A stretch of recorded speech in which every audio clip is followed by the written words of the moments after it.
we had last left it off, the party has been able to travel at a fast pace for the last several days, made their way through the Matokian forest out onto the Ashen Plains, and now have reached the foothills of the Ashspire Mountains. The Ashen...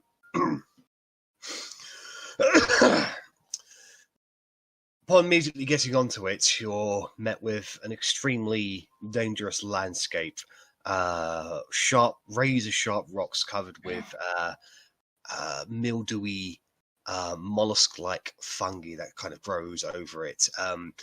And most of the mountainside is pockmarked with scorch marks, where you can see the active lightning and thunderstorms that coalesce overhead have battered against the side of this particular mountain. You can clearly see it is not a place for regular people to ever want to attempt to travel.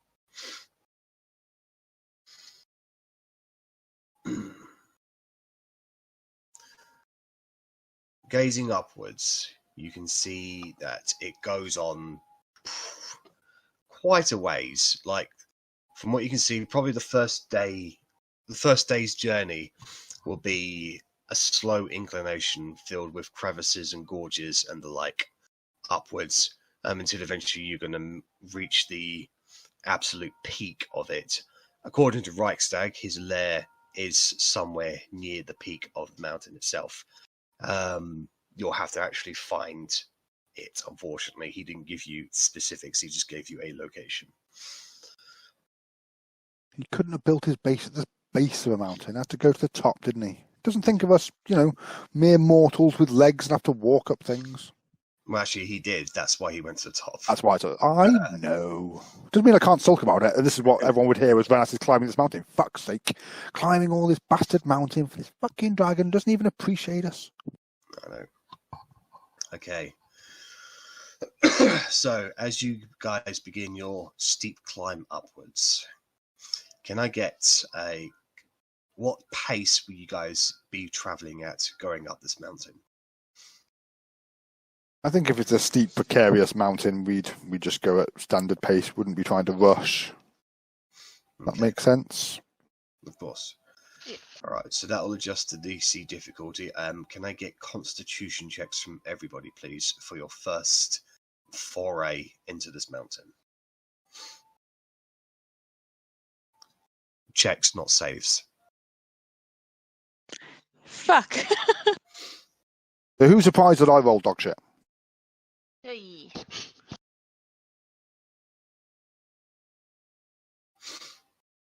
Can I have my 20 instead, please? I'm sorry, but if it worked the other way, I would say, I'd make it work the other way. Basically, you get the good It's and okay. bad. So... I get it. It's fine. I'll just have my 4. Oh, okay. So, Rennas, Arrabella, and Verity. This landscape is not agreeing with you in the slightest. And after 4 hours of travelling upwards of this mountain, going further and further into the mountains themselves, Rennas and Arri, you will take 1 point of exhaustion. Verity, you unfortunately with the natural one, you'll take 2 points of exhaustion. I also think we're lagging at the back, just chatting shit about the people that aren't exhausted and tired. God damn them! Look at them all fucking tall, and somehow Korgrin climbing this mountain with ease.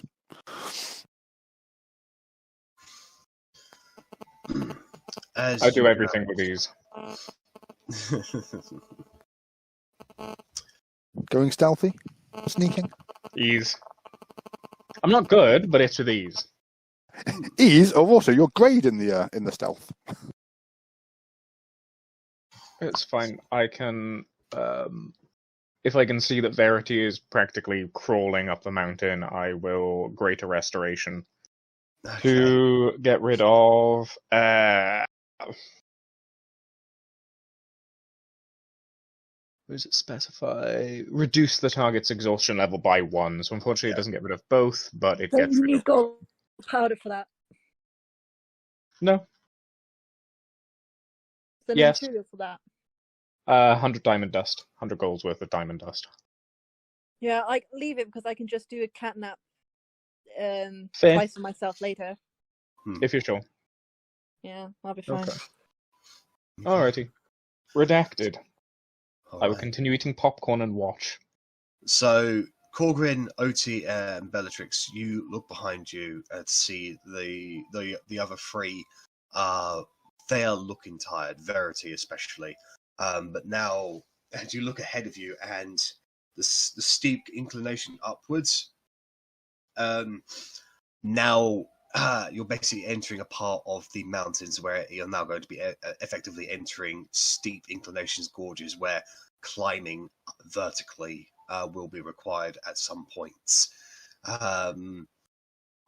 Fortunately, you've been rather lucky in that you've not met anything out in the open on the foot of the mountains.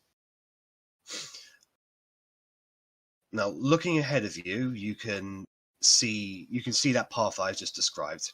However, if you so choose, you can continue to go around the base of the mountains, either northwards or westwards, to see if there is another more agreeable path up for you.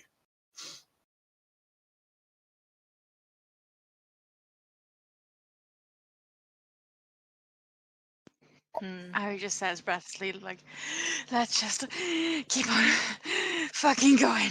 I mean, I have gloves of climbing, so if to climb, it might even be easier than me walking. Is my might logic.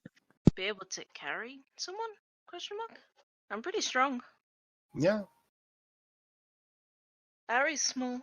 Yeah, I mean, for yourself, Bellatrix, I just increased the DC of the Constitution checks if you were carrying someone, so... First one to hop on the back. Gotta run Go, for Arri, it. go! You are the tiny one. Verity finds her second wind and jumps onto your back.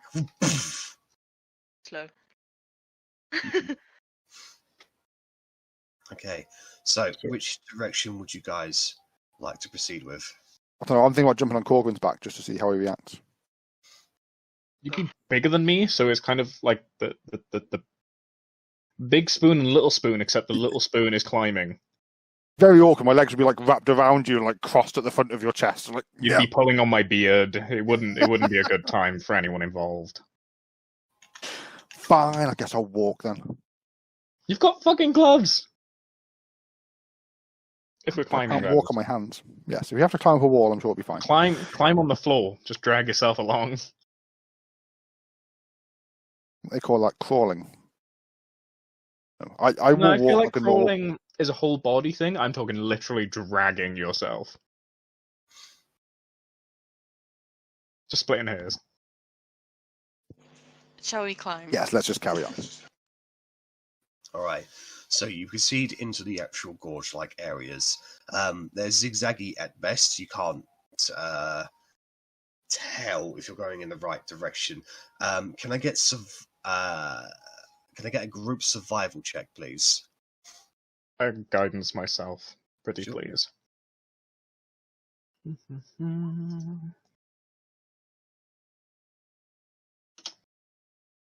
20. Alright, so that is a success. So, making your way through these mesmerizing caverns and twists and turns, you're able to keep a general sense of direction as to where you are going. Especially with some help with Arrabella with her abilities as a ranger, that certainly does help. I believe you always know which way is north, don't you? With my keen mind, yeah. Yeah. Alright, so eventually you get to some specific you go as far as you can go in the general direction that you know is to the peak, until eventually you get to a part where effectively it looks like natural formations of huge step-like formations where especially for the smaller members of the party will require a certain amount of climbing. The more taller burlesque members, it's a simple case of just reaching the top and lifting yourself up right up until the point where you get to the very last one, which is probably about a 25 foot high vertical wall that you can see. It's a big open gap that you can all get over and stand up at the top. Can I get an athletics check from everybody, please? Except Verity. Bella, I just need you to roll yours at disadvantage because you are carrying somebody. My guidance Bella first. Yeah, you can. Yeah. And then I'll What was I climb rolling, myself. sorry? Athletics at Athletics. disadvantage, but you have guidance. It's definitely a 14. And then a D4. Right, 16. And if I could use enhance ability on myself then, just to make sure I make it up and it's not a 1 Sure. I break my back. Rennas, you don't need to make a check, I believe, because you have the gloves, don't you? I think the gloves just give me a +5, which I also did not tick, to be fair. There's the 1. I'm gonna. Remember I out of mentioned the 1? curiosity, what does the 1 point of exhaustion mean? You have disadvantage on ability checks. Yeah, so I have to roll a disadvantage Okay, on this. so yes, I shall also roll at disadvantage, so I shall roll again. With the gloves this time. So 26 and a minimum of 21, to be fair. Which is not bad. All right. So that's 11 is the lowest. So it does take you a little bit longer than you would have hoped, but eventually you are able to climb to the top, and now you get a good view of the immediate area, and you've actually progressed upwards by several miles, and you can get a nice good view of the Ashen Plains below. Way off on the horizon, it's a bit kind of misty up here. So you can't see a proper distance, but you can see probably just the border of the Meltokian forest as well as the sea. It's quite a pretty view, actually. That is marred a little bit by the pelting rain that is coming down up here.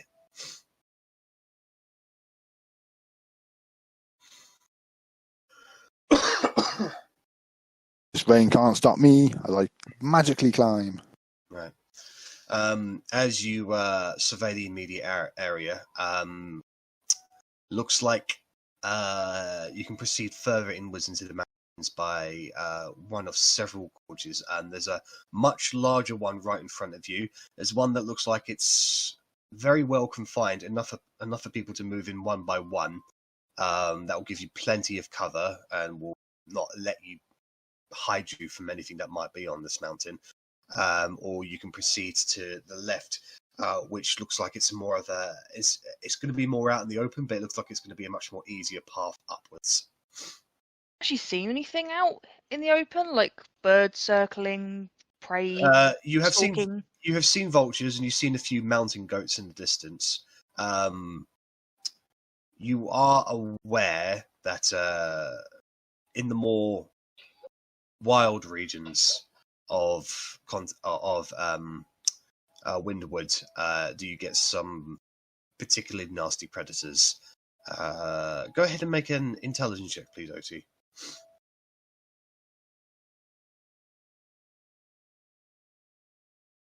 $11.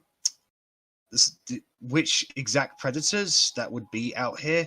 You don't know. You don't know the exact specifics, but they most likely be dangerous, to say the least, for an untrained group.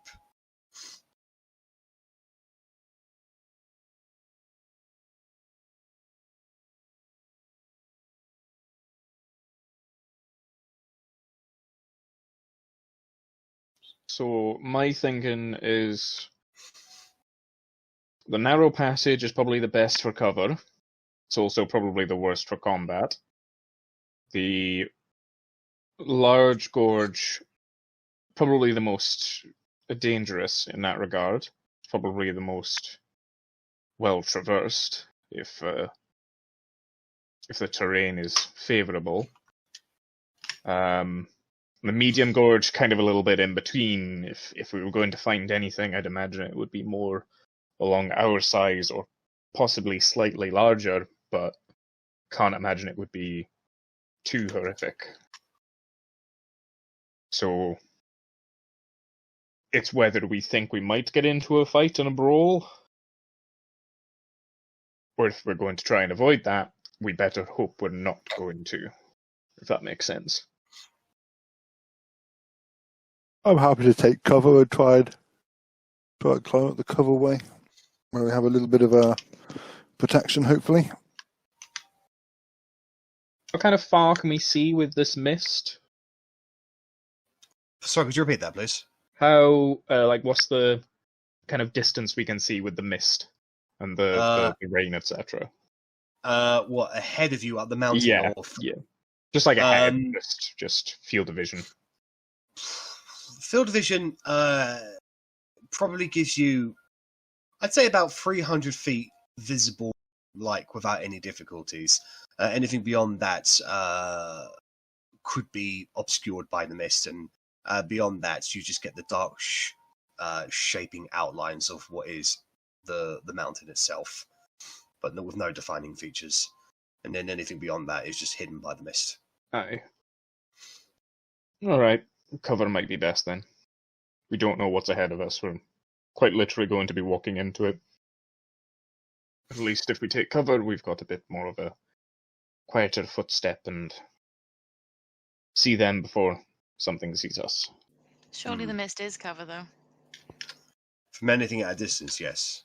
It is, but you could quite literally walk into something 299 feet away. At least we wouldn't be snuck up on. Like, we have That's the the thing. sling. Aye, but it's about giving away our position, isn't it? If we're cling-clanging as we normally would, then we're still giving ourselves away. I don't mind which way we go. I'm just saying, if they can't see us, we can't see them. And this isn't a case of children playing peekaboo, you know? This is literally walking through the misty fog. It's red versus blue staring at a rock. If I can't see them, they can't see me. You can't see them because you're staring at the rock. If you haven't seen red versus blue, that probably makes no sense to you. But if you haven't, you're missing out. I have seen Red vs. Blue about 5 years ago. Only 5? Fuck. Probably 10 for me. I watched them when they had Monty on, but Monty on died and got sad. Monty. Alright, so are you going to proceed on the right path in the narrow one by one? Yeah, I think so. Okay. So, I will need marching order for this one. Who's going to go in first? And basically, please rearrange your tokens as to what direction you want to go in. Unfortunately, Verity, you're going to have to go on your own 2 feet for this one. Bellatrix will not be able to carry you in this very narrow way. Rennas, do you want to be up ahead scouting quietly? Yeah, I can either do that or I can be second. But yes, I can happily scout. I just can't see shit. No one will see me, but it doesn't necessarily mean I won't just walk you guys straight into something. But we'll see how it goes. I'll be near the front. Oh, we go in left back, right front. I see Rennas is at the front, so yeah. So That's right what I've done. Yeah. Okay. Obviously not as close as that. I'm not all up in Rennas' ass. Come as close to me as you like, Mr. Korgrin. Just my breath. I'd say my breath on your neck, but we both know that's not the case. It's on your shoulder. Breath on my ass. On your forearm. My If lower you got back. your back exposed, down your spine. So, Verity, are you happy to go fourth?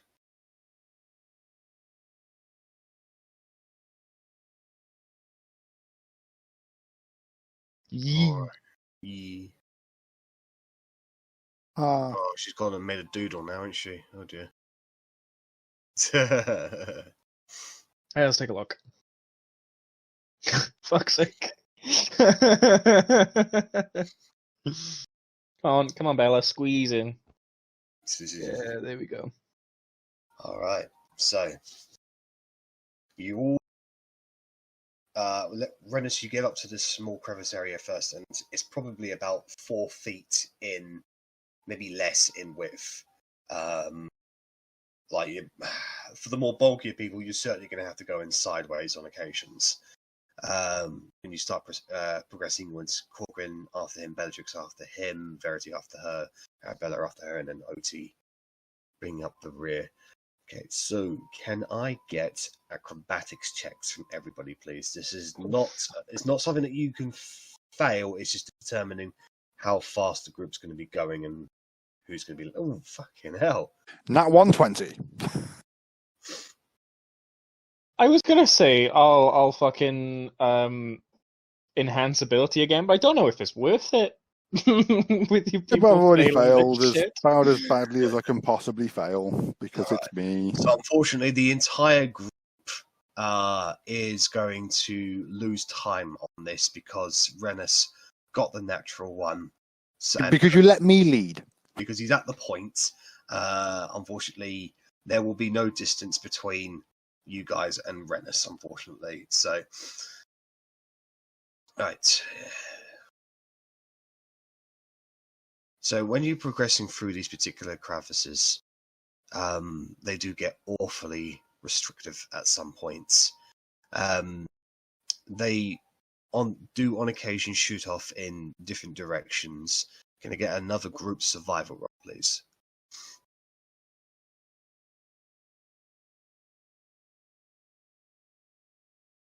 Hiya.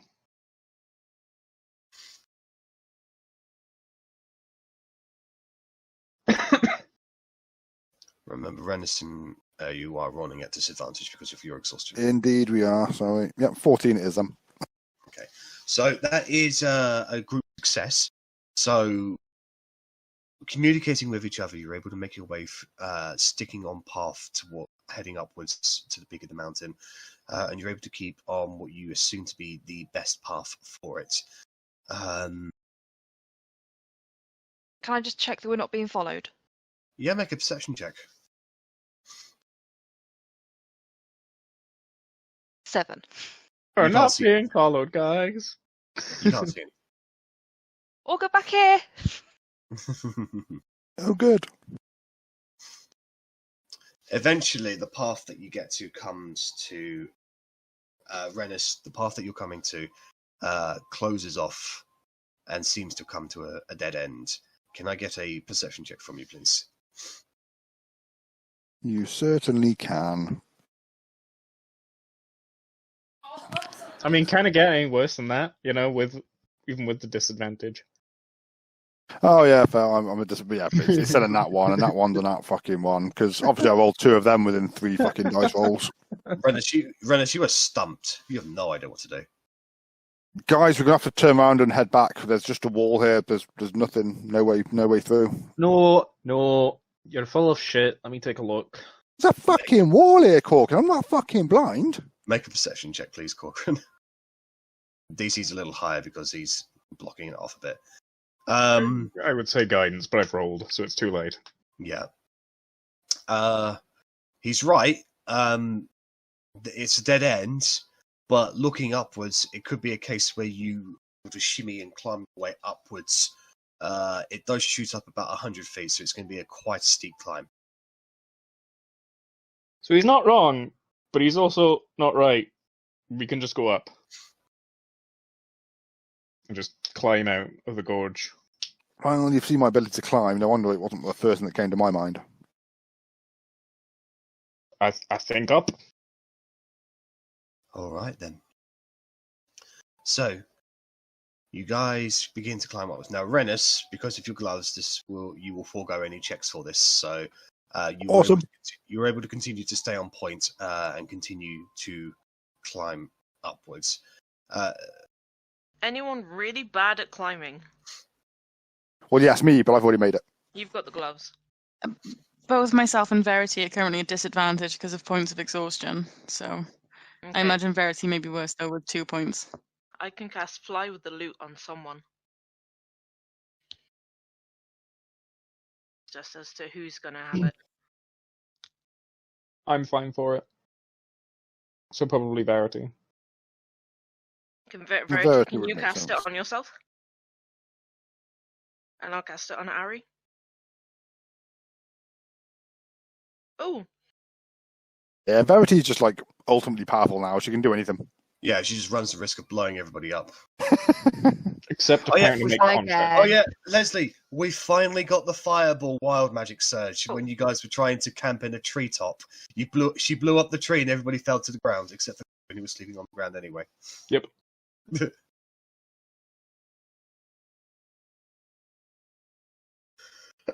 So, Verity, are you going to twin spell a fly spell?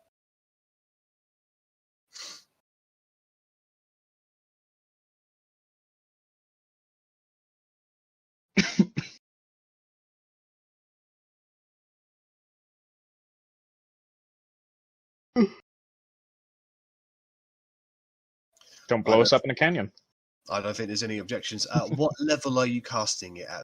Because you affect more than several people at higher levels with fly.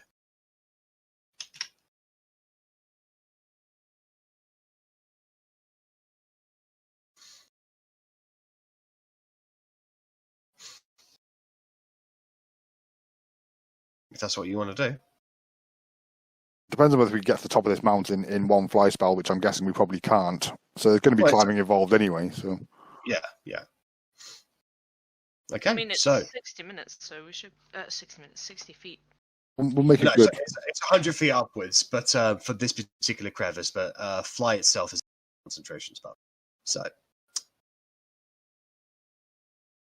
So Verity casts fly on everybody, including yourself, Rennas, which was unnecessary because your gloves were doing the job for you. Halfway up, fly him. Go and roll a d20 for me, please, Verity.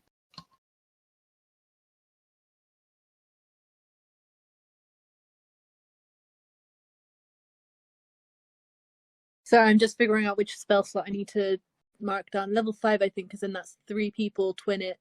Yeah, then that'll be 6 people, yeah. Okay, so mark up the sorcery points.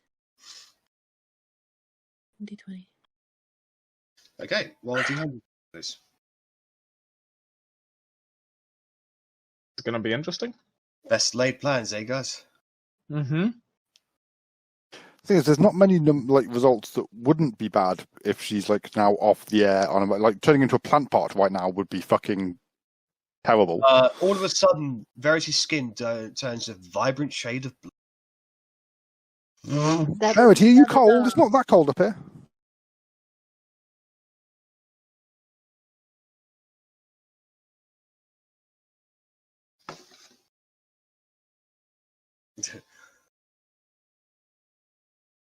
See what she does.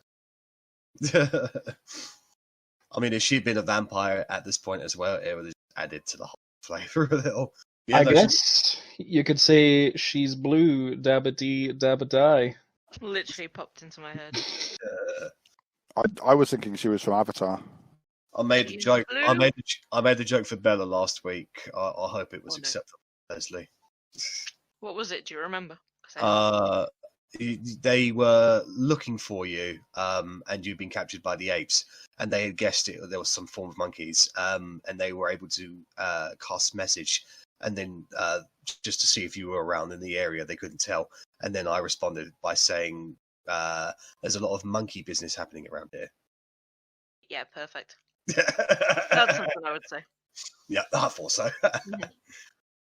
Okay, so you will begin lifting your feet off of the air and flying upwards.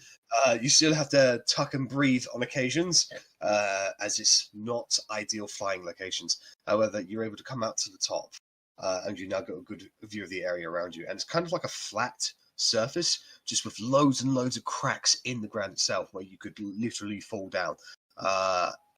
Ill-kept terrain at best. However, it looks like this stretches on possibly a couple of miles before the next stretch of large rock or mountain that heads its way upwards. How high up do you guys want to go, or do you just get to the top and then just continue onwards? What are you guys gonna do? I'm up for just keep going as high as we can. Make the most of this fly malarkey. I would have said go up and then glide across the floor. So we're still flying, but we're not physically exerting ourselves. We're kind of following the path. Sure. Also means that we're not bird targets.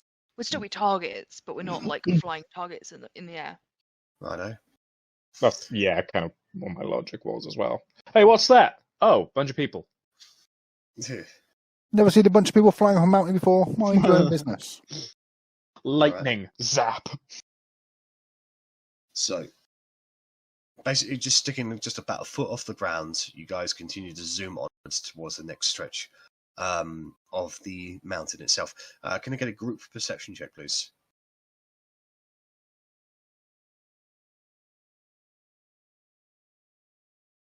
What do your elf eyes see? Blah. Floor. Actually, not terrible. About the same as your dwarf eyes, strangely enough. All right. From Verity as well, please. Verity don't need to see. She's dancing midair. Yeah. All right. I mean, who doesn't believe that for a second? That's exactly how Verity is climbing this mountain. Definitely.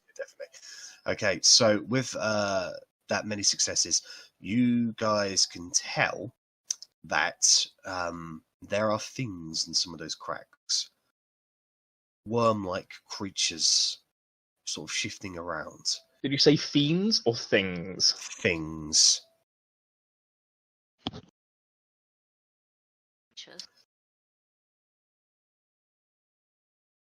Anybody want to take a gander as to what those are? Worms. Big worms. I can give it a go, but I'm feeling sleepy, so I can't guarantee I'll be able to actually get them for you. We can both give it a try then. Kind of roll do you want? Go ahead and make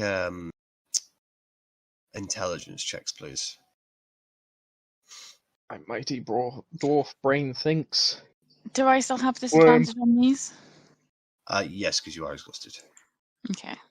Fives. Fucking fives, man. They are worms.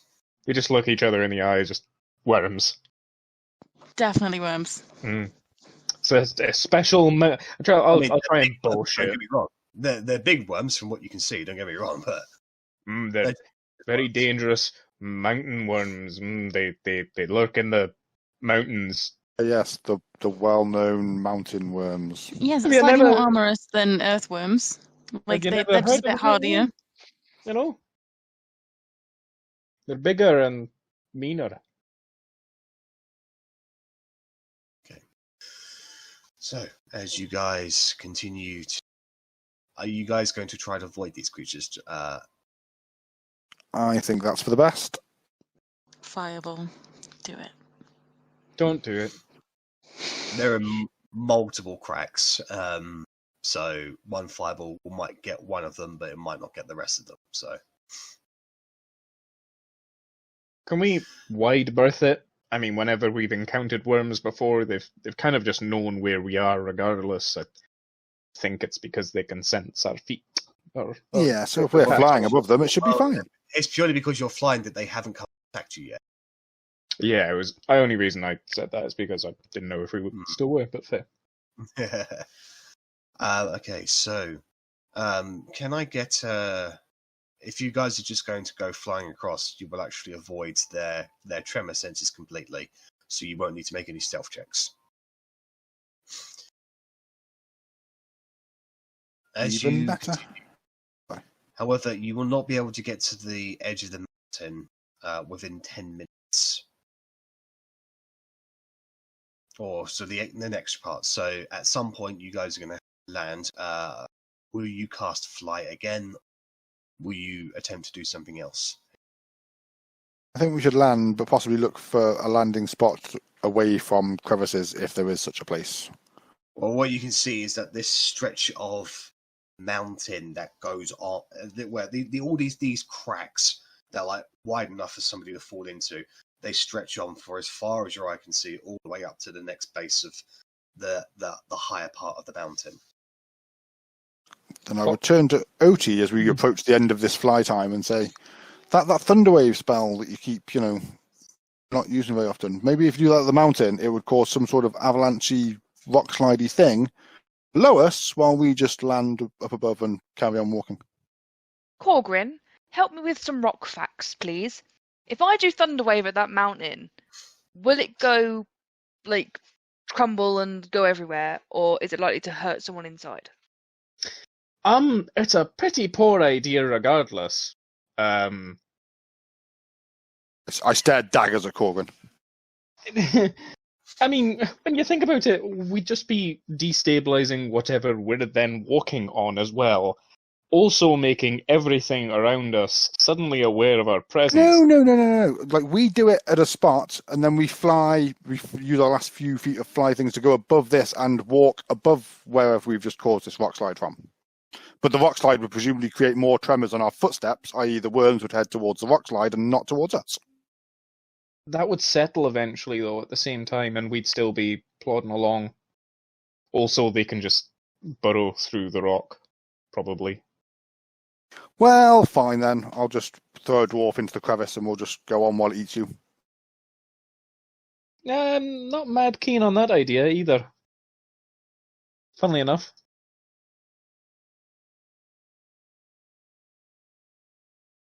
It was only a plan. I'm sorry. Alright, you're tired. About a Oh, minute. there. You got about a minute left of flying time. Suppose it's on Verity, really, if she wants to twin spell another fly, or not.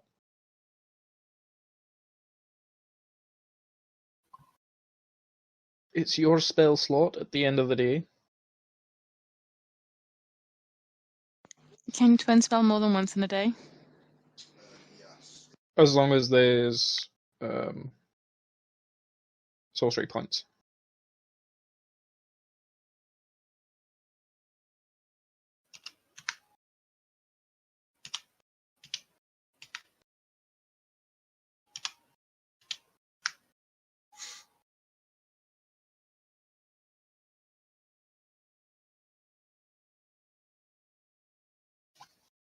All right. So prior to given what Verity has just said there, prior to you guys effectively landing, she will cast it again. So there's a brief moment where you guys sort of jostle out the air a little bit, but you maintain flight once again. No explosions again. So you are able to continue flying onwards, and at the speed that you're moving at, you will be able to make to you will just be able to make to the base of the mountain on this occasion. And now, effectively, new pathways open up to you. You can see there is a natural sort of path upwards towards the left that sort of goes around. There's a few sort of rocks in the way that provides a little bit of cover. Seems to be the more easier way.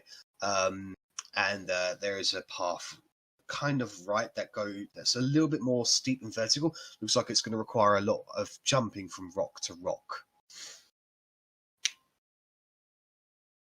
Sounds like a perfect arena for my dex improvement. Yes, but improved dex is worthless if you get eaten by giant worms. I'm not saying to go there, by the way. I've currently got a point of exhaustion, so I'm saying go the easy route. I'm just being a dick and suggesting the, jumpy one. This is where you do your training montage, in 3 months' time. There's, Eye of the Tiger going on in the background. So as the flying spell fails, you get to you look back at that entire area was pretty much a death trap, but you can see some of these worms basically come out, start flopping around, and then there looks like there's a lot of crumbles.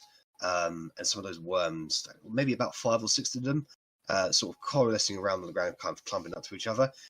They are tossed in the air as this extremely massive spiked worm-like creature comes out of the ground, clumps all of them, and then disappears beneath the ground once again. That was possibly one of the largest creatures you've ever seen at a distance. I mean, we've seen a Tarask. Surely not. That was borderline Tarask size. Fuck. Next time I suggest landing, just talk me out of it straight away, yeah? Yeah, alright.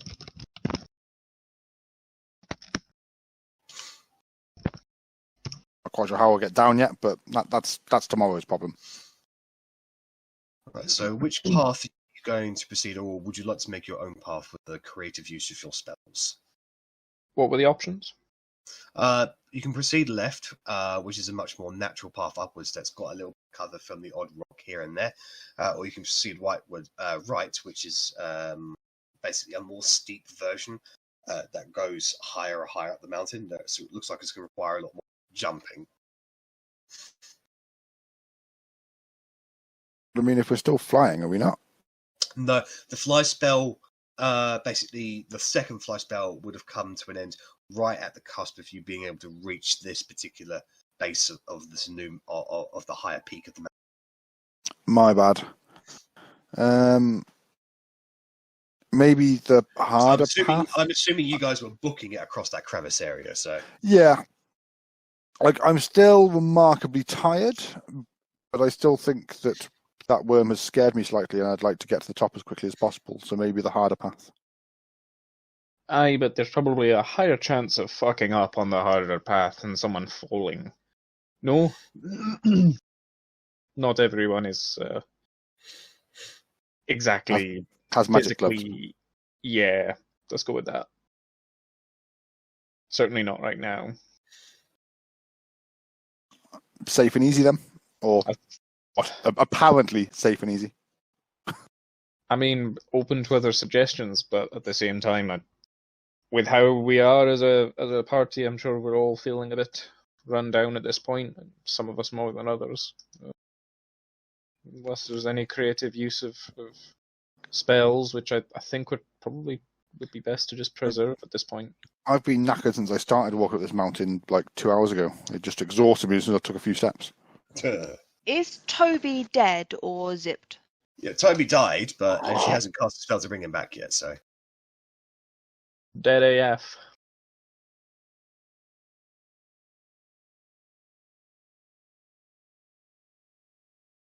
That's it about my ideas. I go safe and easy. If I try and go the jumpy bit at the moment, I'm gonna die. So, and unfortunately, unlike Toby, I'm not quite as easy to bring back. All right, so you guys proceeded on leftwards, journeying up the mountain. And whilst it's probably a slower way, it's definitely a much more easier way to traverse. Can I get constitution checks from everybody, please? Those who have exhaustion, obviously rolling at disadvantage.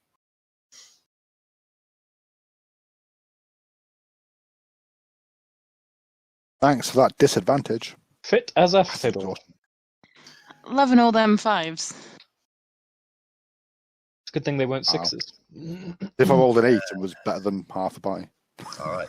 Hey. So everybody but Bella and Korgrin gains another point of exhaustion as you guys continue to proceed up this mountain for another 4 hours. And at this point, the wind has become extremely heavy, and it is now nighttime. Faster kip, I think.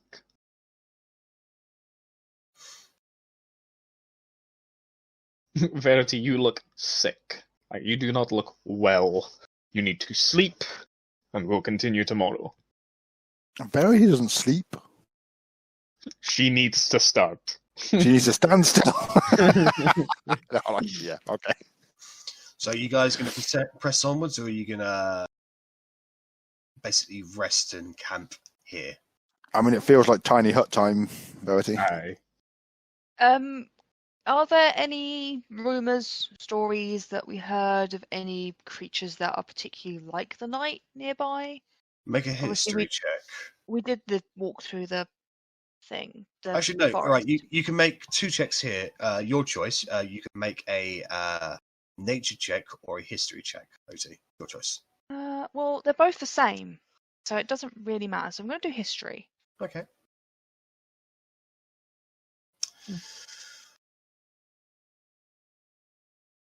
Thinking about stories of read in regards to the Ashen Mountains, you know that there are no particular creatures that sort of plague the middle of the night. However, the higher you the higher you go, the more you're likely to run into bird-like predators.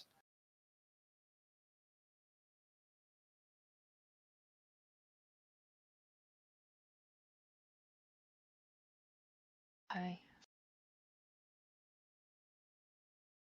I'd say just keep to our schedule then. Walk during the day, sleep during the night. If there's nothing that stands out as vicious that'll only attack at night, then we keep watches at night. Seems fair to me. I suppose it's at the point as well now of, do we want to sleep, or do we want to press on through the night with a cat nap? Or 2 cat naps? Mountains are dangerous at night. You start missing your footing and tripping, and Aye. everything goes downhill quickly. That's I'm fucking knackered. I've never been this tired in my life. I really want to go my back. thinking as well.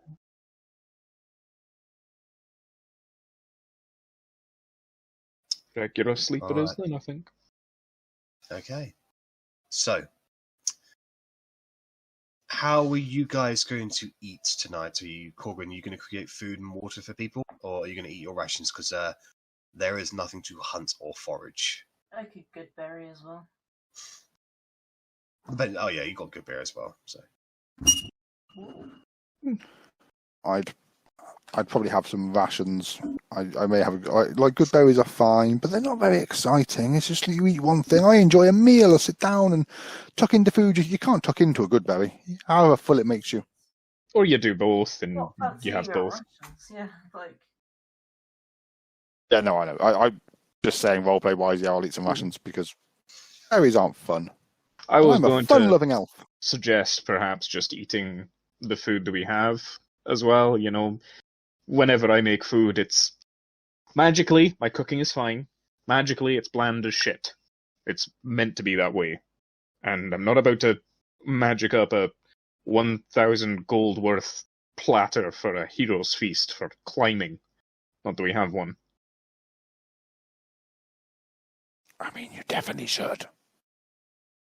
You should have a hero's feast every night. Look at us, we're amazing. If you want to fund a 1,000 gold piece meal every night, you're welcome to. I will pay you 1,000 gold pieces if you promise to keep it in a certain pocket every day, and I will give you this 1,000 gold pieces every day for a hero's feast. All right. I go rummaging in the bag to find any sort of seasoning or anything like that. There we go. The only thing I can see in there is dog treats. So Ooh, yes, Queen. Yeah, I'll stick to the rations.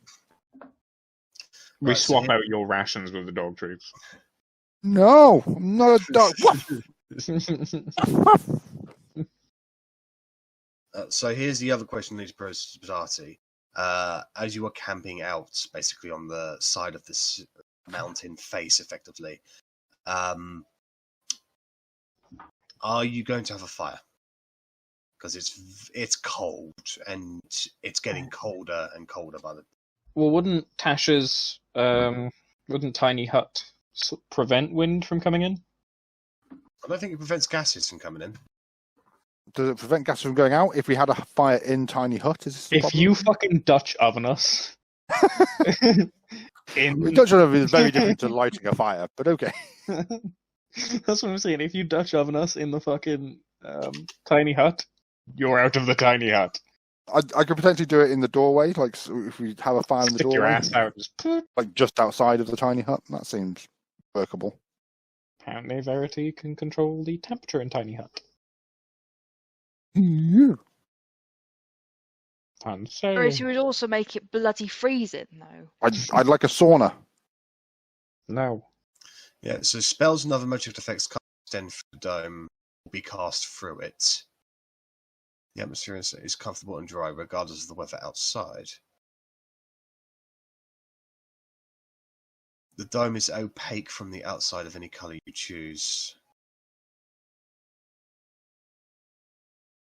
Creatures and objects within. So, yeah, so the temperature-wise, it will be fine. However, it's noticeable. And that was my that was my level of thinking in regards to the fire. So if you cast Tiny Hut, or if you create a fire, it will be noticeable on the bare side face of this mountain. Less noticeable than a fire, though, I'd imagine. You know, it's going to blend a lot better than just a flame throughout the night. Yes. Well, I definitely adjust the DC if anything was out there.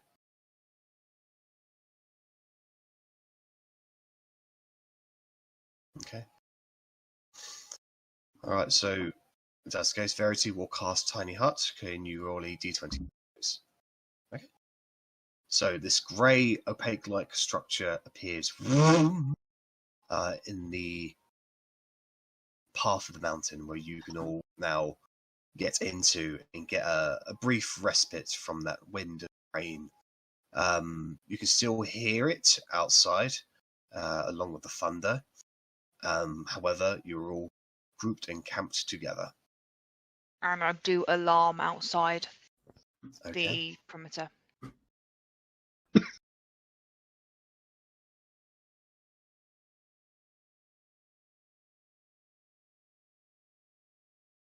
I just need to Google something. Bear with me, guys. He's cheating.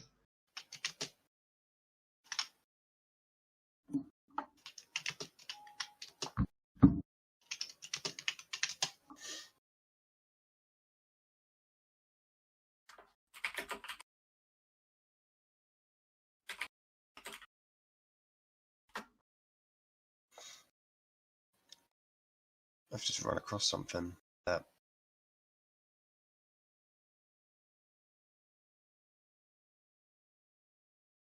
magical effects. Okay.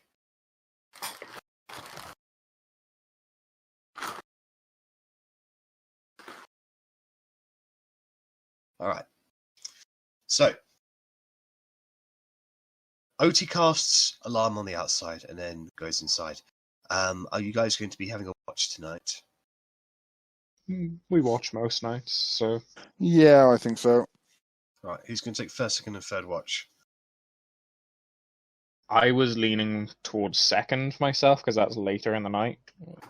Let's take third, because then I can have a good sleep first. I'll go first. Well, generally the long rest isn't done until morning, so you're probably at disadvantage still. Although, don't you kind of cheat and you sleep for like 4 hours or 4 some hours. shit? Yes, I do only need 4 hours sleep, or I need 4 hours trance. So You should should be good. probably be okay then. Okay, that works. I'm also at 2 points, though. I think you'll lose 1 for a night's rest, so I'll still be at disadvantage. So I think Jack has said before, when we sleep, exhaustion just goes. Yes. No. When you have a Oh, okay, when you have that's a full easy long then. rest, when you have a full long rest, your exhaustion does go. sweet. I'll go with Bella. Me and Bella do first watch. Okay. So, She's Bella, been missing her Bella time. but Bella and Otti, you were able to stare out across the side of this particular mountain. Where you're staring at the moment, you don't really have much of a view. It's too dark. The only bit of light that you can see that sort of lights up the immediate area is the occasional flash of lightning across the sky. And when that happens, you can just about see the ground below. It's a significant drop, as in if you were to fall off the side of this mountain, you'd probably be falling for several minutes before you hit something. Can I get one of you can roll perception at advantage, or you can both make perception checks. Up to you.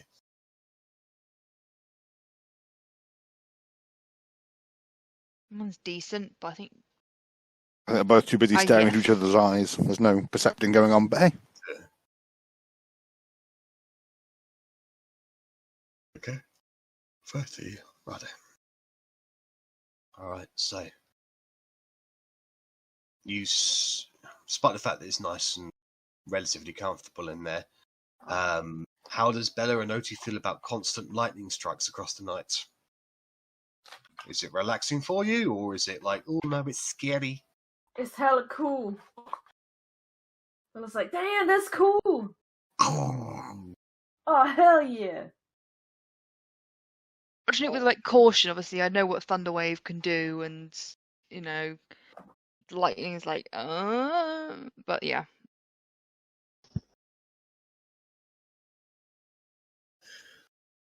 About a few hours into your watch, you guys can hear a song coming from somewhere out in the darkness. It's eerie, to say the least, but it doesn't seem to be having any effect on your mind. You can just hear it. Is it like an animal song or like an instrument song?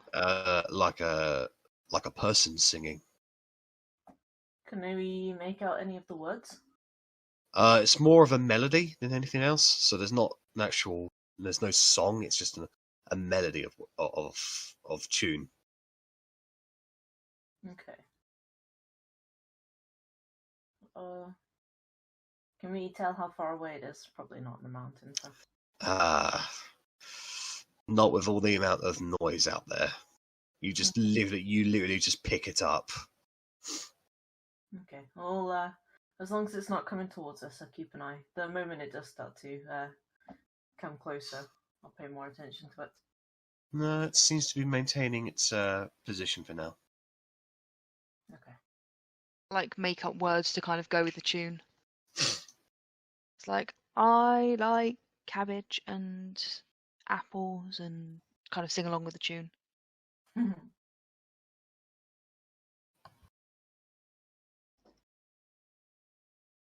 Alright. Well, for the rest of the evening, it goes by relatively quiet. The song continues throughout the entirety of watch, continuing over into the second watch.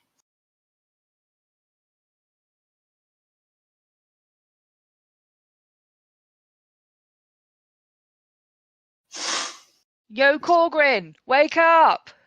Your time! You know that we're all inside this thing, right? And you're probably going to wake up everyone else, yeah?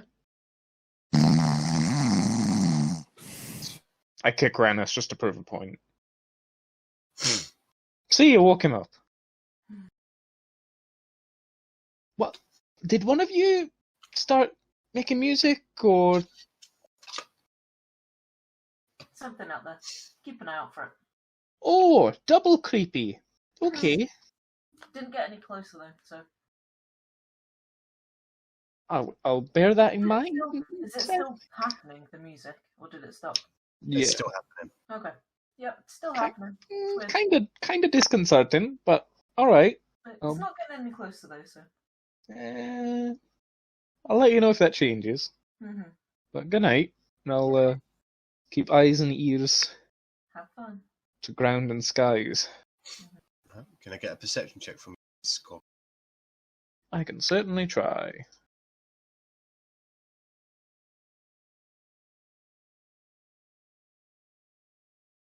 Okay. So throughout the night, the only person who stirs is Verity. You can hear that song there. It does stop after about an hour, and then a couple of hours after that, it starts again. Is it? I'm not the most musically proficient, but is there any way I could recognize it? Is it elfish? Is it human? Is it dwarvish? It's definitely not diggy Is diggy it hole. dragon? It's a You shame can it's not diggy You hole. can make a check, but I'll let you decide what kind of check you want. What do you think would be best used to try to identify what this is? I'm leaning towards intelligence of some kind. And performance as well also works, which is unfortunate. But history, I'll just go with history, just to, anything that I've. All right. If it's got like a particular kind of drum beat, I know it's a melody, but if there's kind of like a beat to it that goes with dwarves, or if there's particular kind of pitches to it for elves or something like that. Of course. Just to try. Not good, not terrible. I mean, you have to think about it, but nothing comes to mind. That's fair. That's about all I'll try and do. Just have a sit and a ponder. eyes and ears about, but otherwise it's just back of the mind. All right. So your watch comes and goes without any more incidents. That is constant is that eerie melody somewhere in the darkness.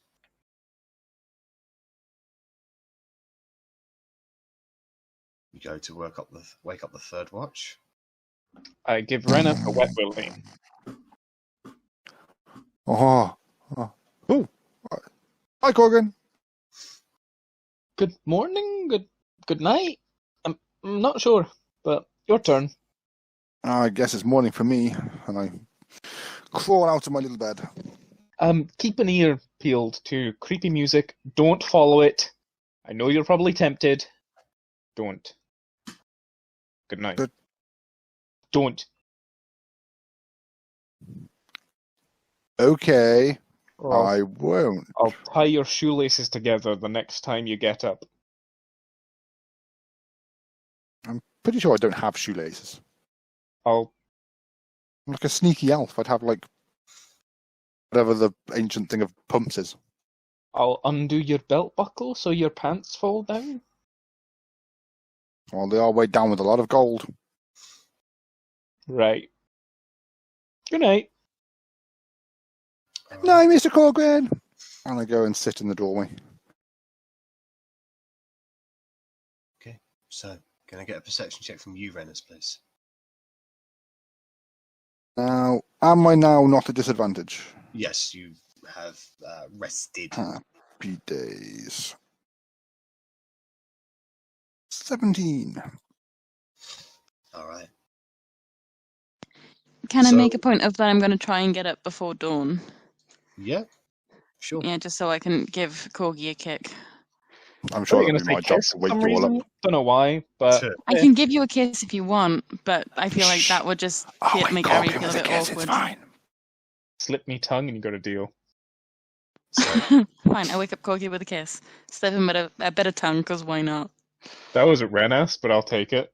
Oh, okay, shit. The plan was, like, we both stand next to him. I'll kiss him to wake him up, and then I'll step backwards, and then I'll have to try and work out which one of it was. It can be a fun morning game. Okay. all right. So, Rennas, you keep your eyes peeled, and you are also aware of this song. Eventually, the dark sky becomes more grey and bluish. You get the feeling you're in the early hours of the morning, still quite a ways, probably about an hour away from sunrise. But then you become aware of something. Two creatures are hanging off the top of the mountain face, about 10-15 feet above the hut. They look humanoid and feminine in nature, but they've got really long, scraggly-like hair that's like just kind of filthy and matted, pointed ears, and got like sharp, defined features. However, their feet are talon-like in nature, and their arms are, whilst they do have hands with claws, they have like long brown wings and feathers as part of those arms. You identify these creatures as harpies.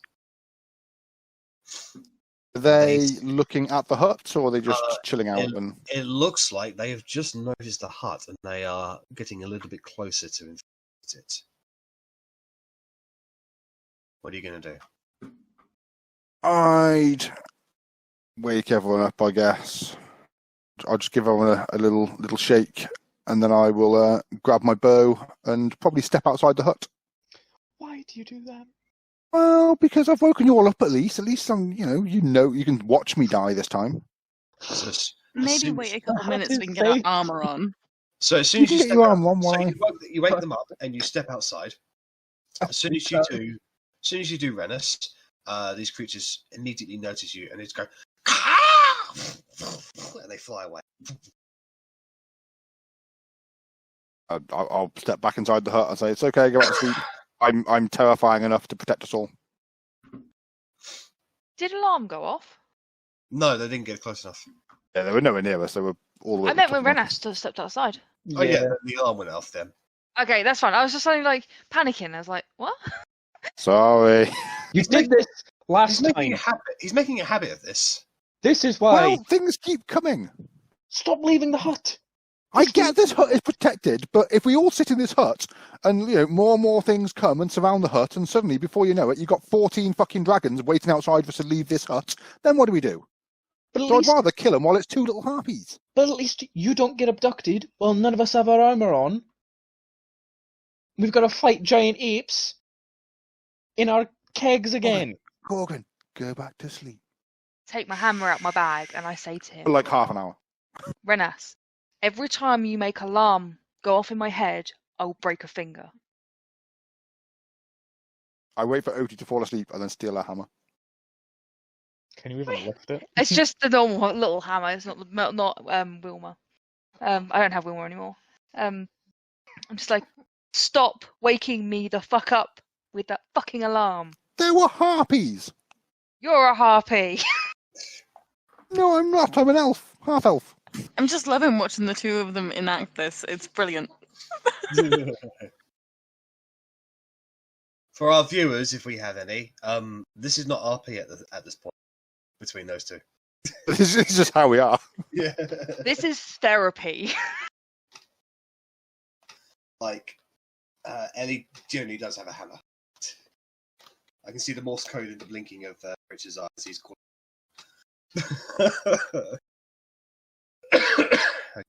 So,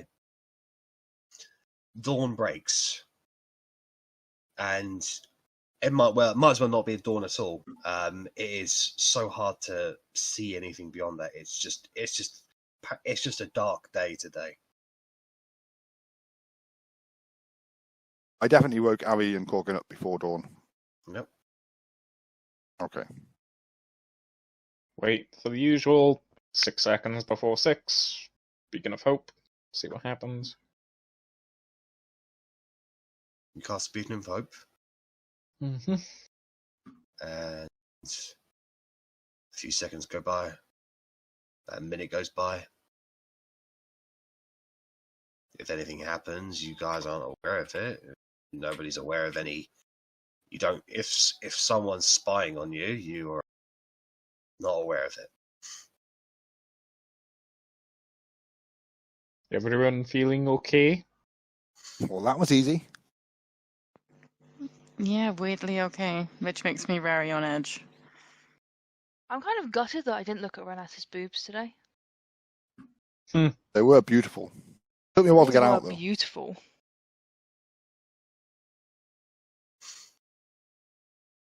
What? We were Sand on the boobs. beach last game, and I got buried in sand while I was asleep.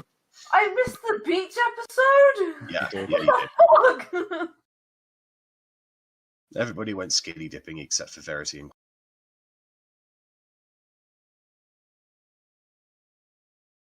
Okay, so it's been about 10 minutes since 6 o'clock. I don't think he's bothering today. Maybe we should just carry on climbing this bastard mountain. Either he's not bothering or he's got to one of us. Hi. But either way, if he's got to one of us, then it should already be done by now, so I guess we should get moving. Yeah, I suppose so. Off we go, I guess. Just anyone let me know if you're feeling funny. Right. So, do you guys continue on your way? On the road again? Yeah. Keep on climbing. I Alright. can't wait to be on the road again. So, you leave the tiny hut and then it evaporates and continue on the way. You travel for about half an hour and eventually you can all hear that singing again. Can everybody make a wisdom saving throw, please? Rennas, you have advantage. Oh, yay. Are we getting closer to the singing? Does it feel louder than last night, or do we not know? Probably about the same distance or so. That's probably a fail. That's going to be a fail. Advantage. Might actually be a save. I might have made it. Yeah, and then Lesley gets 2 double ones. Like, I 2 think natural ones. Bella has probably almost definitely failed. I should not have had advantage. It should just be a 2. I shouldn't have either. I think I get the feeling the 12 is still a fail as well. And can I get Verity as well? So that's 9 from her. Party dies as they're led off to a bunch of fucking Alright. harpies. So, Bella, Verity, and Otti, you're listening to this song, and it's this melody, and the rest of you, I mean, it's a peculiar noise that kind of irks you a little bit, like nails on a chalkboard sort of thing. But to you three, it's beautiful. It's alluring. You want to find whoever's singing this and get close to them. You just want to hear them sing up close. That's all you can think about.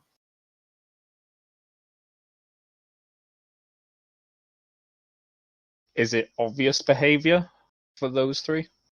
Yeah, they kind of like stop what they're doing and they're like, sort of thing. Fuck's sake, guys, we've got a mountain to climb. Stop standing around. Come on. No.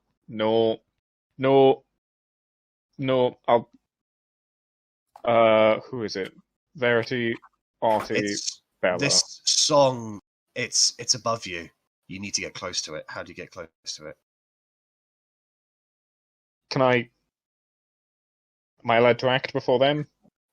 I'd want to actually roll initiative between the party. Actually. Heyo! Oh, fuck. It's a waste of a 20, but you know. Right, so you can Korgrin, you can see those 3 sort of making a move immediately for the mountain face as if they're going to climb it with their bare hands. What are you going to do?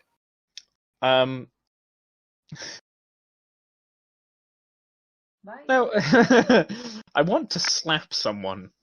However, I also want to cast a spell. Does slapping count as an action? Yes, it does. It counts as an attack action. Fuck. I'm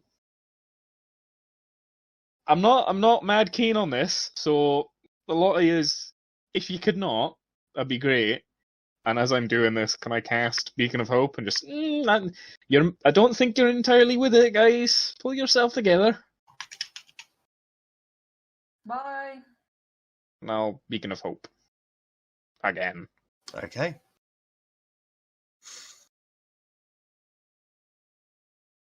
Choose any number of creatures in range. Any number of creatures. Oh, so you can literally choose an infinite amount of people within 30 range. It's 30 feet, that's pretty good. Broken AF.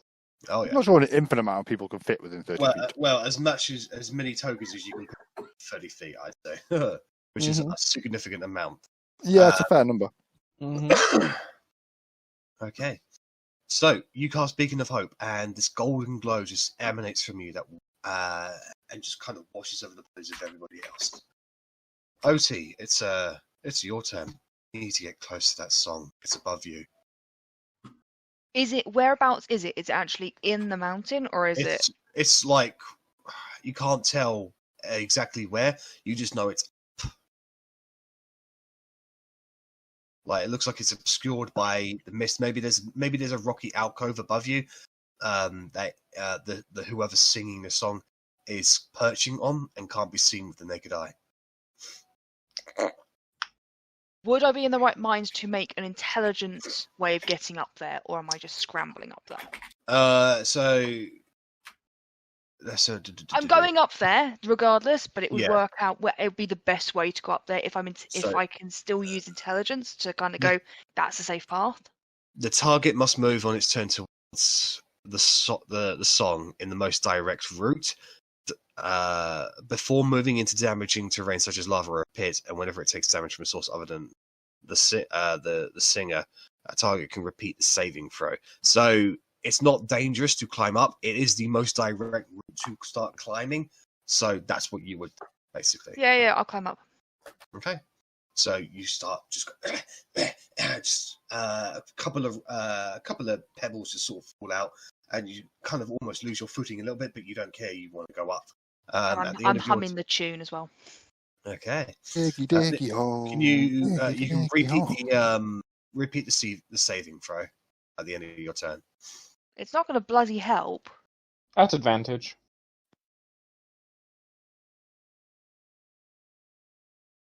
And as you're sort of climbing up, the spell sort of washes over your mind as you come back to your senses.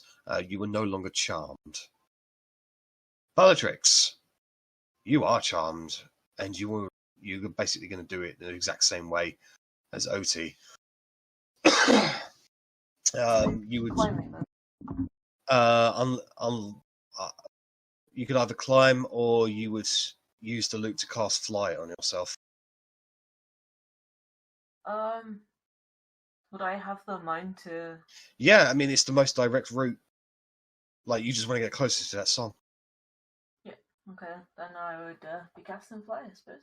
All right. So Bellatrix casts fly on herself and immediately flies up. It's not even sort of Superman. It's just like whoa. At the end of your turn, can you repeat your wisdom saving throw, please? That's not good. You are still charmed. I want to continue moving towards this. I'm off. Bye. All right. And I just want to check. Beacon of Hope.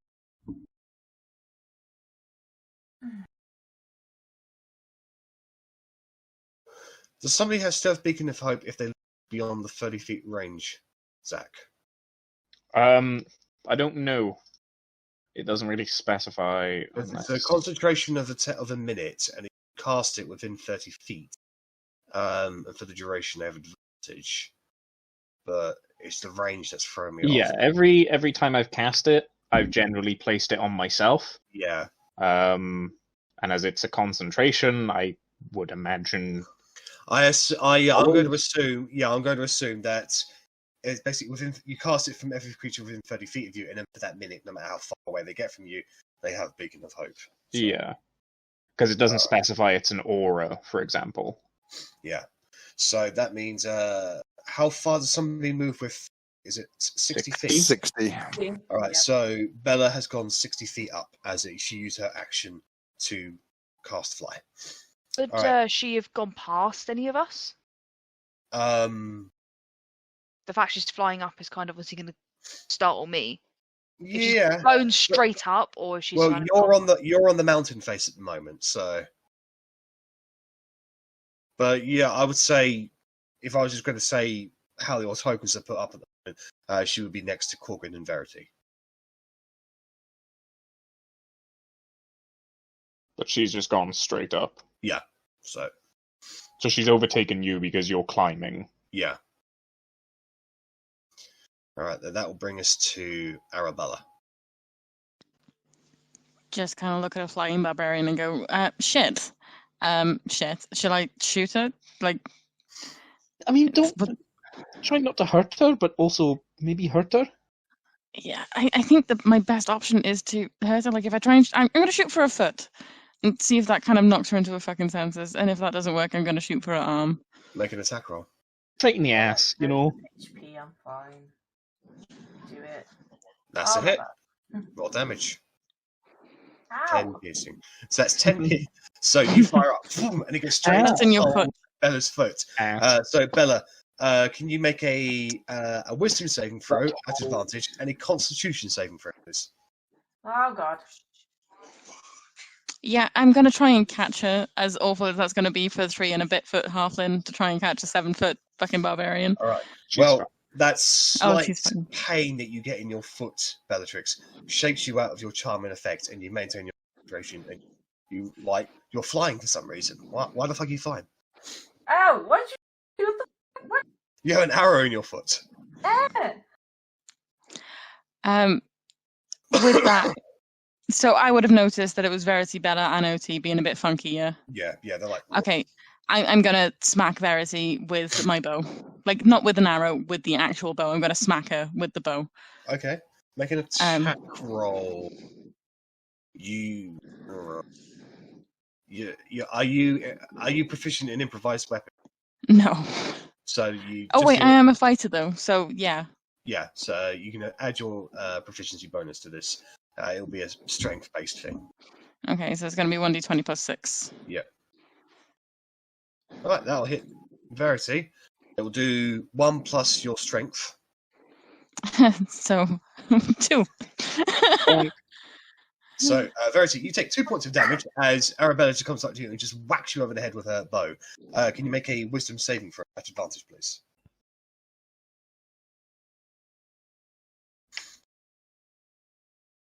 And your brief kind of junction where you weren't yourself, you come back to your senses, and you can now hear the song, what it is, an tune. You guys are no longer in initiative now. Everybody has broken free of the charming. I'm going to ask Korgrin, who's the guy that seems to know everything. Like, these harpy songs, are we immune from it now, or can we still get caught later? Is it worth, like, blocking all our ears off with fabric? What kind of check do you want, Jack? Make an intelligence check.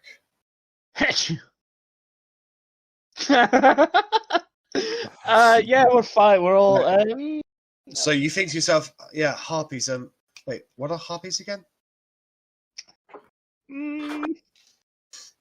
Okay, well, I suggest then, as a if you're logical looking thing, at Korgrin, it's literally as if he's doing a fucking Windows reboot. It's Korgrin's frozen. It's like, Korgrin.exe has crashed. so I was thinking, if Verity does her little mind melding spell, so that we can all communicate, we could all block our ears off, so that any future songs or weird shit we wouldn't be able to hear, and it wouldn't be a problem. But we could still communicate through our little mind meld. But if anything big making noise was going to sneak up on you, you could hear it. Correct. But we wouldn't be charmed by harpies. I mean, you know. I mean, you're welcome to ask that question to other people as well. Like, Korgrin's frozen, but for sure we can't. Can I check what I know about harpies? Yeah. I think they're harps. I Okay, give them yes. the instrument harp. They're not harps, they're just like harps. They're You're harpy. intelligent. You wouldn't think that. Wait, did you just say that, like, you're surprised that Arri's intelligent? No, that was at Otti. I said, you're intelligent. Okay. You should know. Arri. Intelligent. You remember reading something about harpies once. You know that they take glee in suffering and death, and they're very, very sadistic and always prey. You do know that to hear their song is to hear music more beautiful than anything, but it will overcome your mind. If you were to shake off that effect, it will only last for a certain amount of time, maybe a day. So I'll just say to everyone that we're probably immune to them for a day. I've got hiccups, I'm sorry. You should be. Well, that seems doable then. I'm sure we can climb a mountain in a day. How long can it take to climb a mountain? Oh yeah, we've done it 2 days already. Fine, let's get going again. I'm like at the bottom of the cliff, like, Bella, please come down. Just like, come down. I get down. Okay, so Bella flies down. Bonk.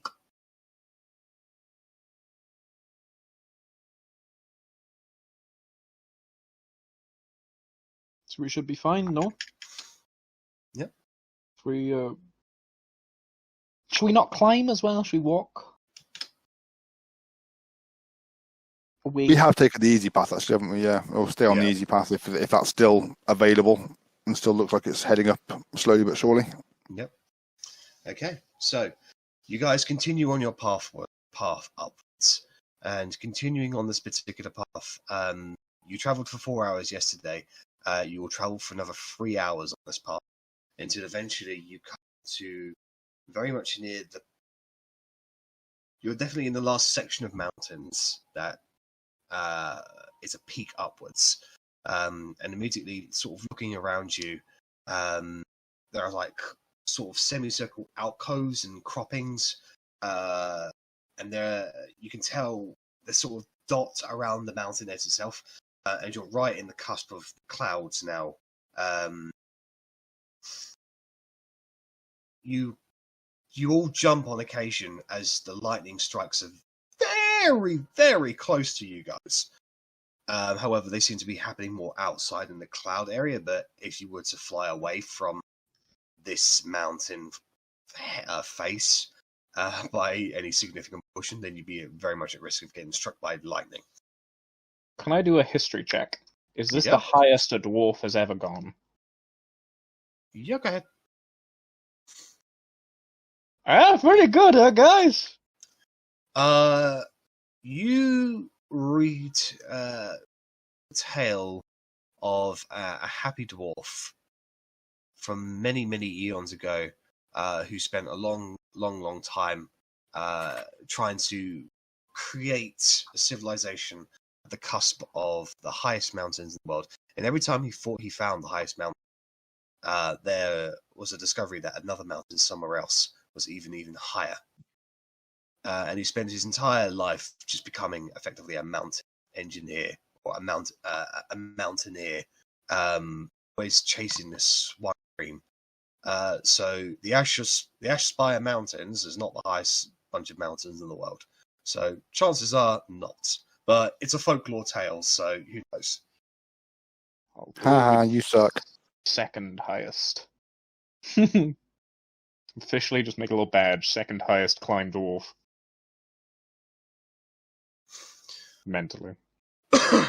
So, immediately having a look around these alcoves, you do notice that some of them, or off towards the left of the mountain face, have got these gigantic nests in them with huge eggs, like twice the size of Bella, that has just sort of crumpled up inside of them.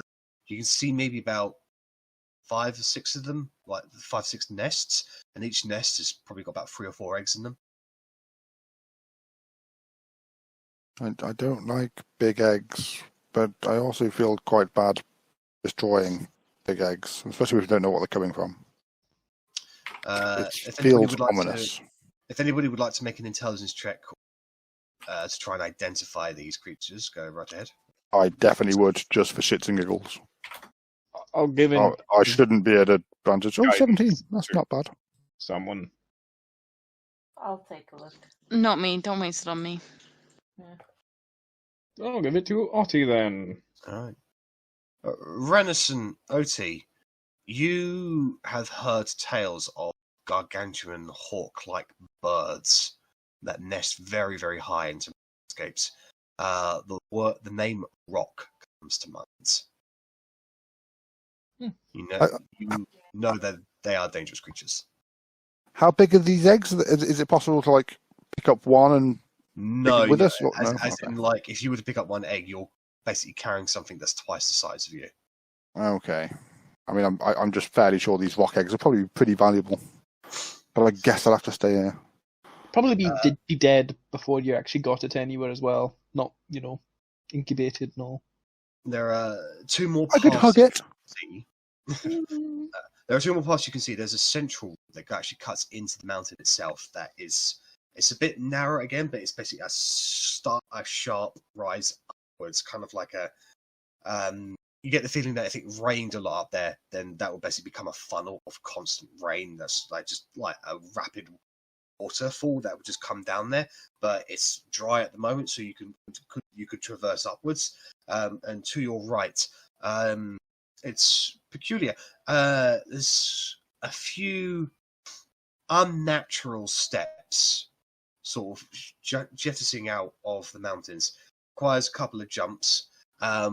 But about 150 feet away, you can see a small shrine-like structure with kind of like pointed edges and a kind of like a witch's hat-like dome ahead of it. It's made of the slats on are blue, and the building itself, or whatever it's structured, the stone that it's made out of is white. It seems to have a floor plan, but you can't see inside that floor plan at this distance. I mean, that definitely seems worth checking out, not least of which because that roof is the same colour as you, Verity. Has Verity returned to normal yet?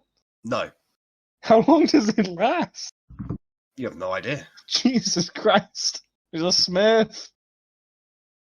I'm taking it as a sign from the heavens that Verity would turn blue to guide us towards this weird building in the corner. Plus, I mean, anything man-made up here is worth investigating. Got to be something worth stealing.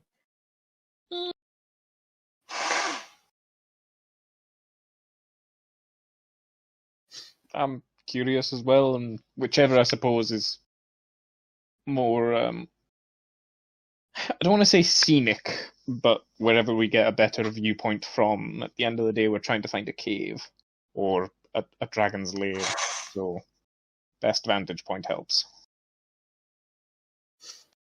Can I primeval awareness for dragons, please? Yeah, sure. Thank you. Within 1 mile.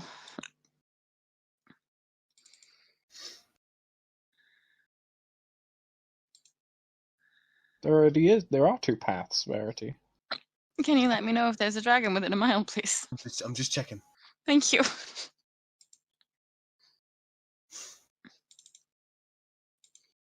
No, you need an item that belongs to the place that you're going to for find the path. I So can, you but I can't- So you'll expend the spell slot to do that. You can sense that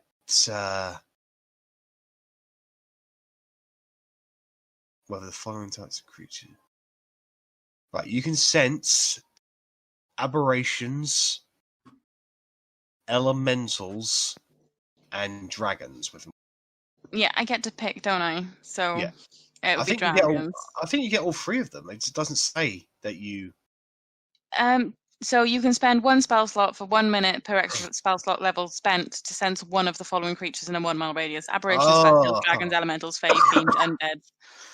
And it's for 1 mile for them, but 6 miles in my favorite terrains. Yes, because I'm reading it from. Basically, let me copy paste what I'm reading it from. It doesn't say you choose one; it says you just aware of what is there. Unless it says it differently in the book, but then I've got the older book. Hey, This above is- the Rangers. Let me have a check on somewhere else. Because this is when I was typing everything into my spreadsheet.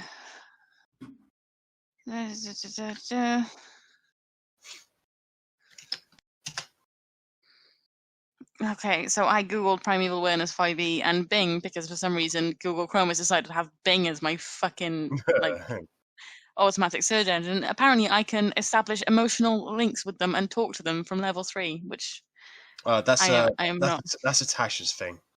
Oh, okay. Yeah, because there is. I did see that revised as well. But no, from and that's primal awareness. That is, I believe.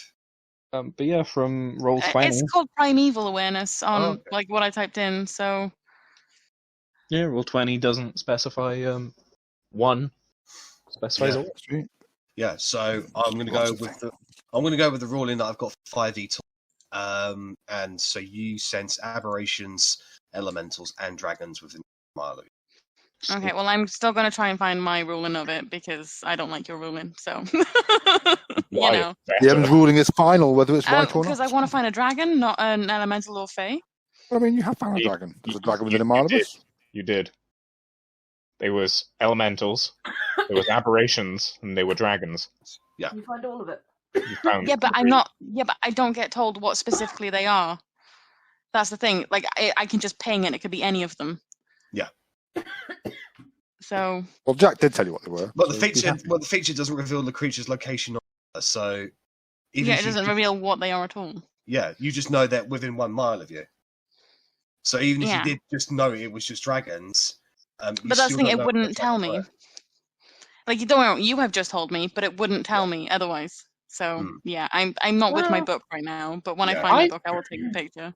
I'm kind of the idea that you know the difference, because you've got to be able No. to tell that.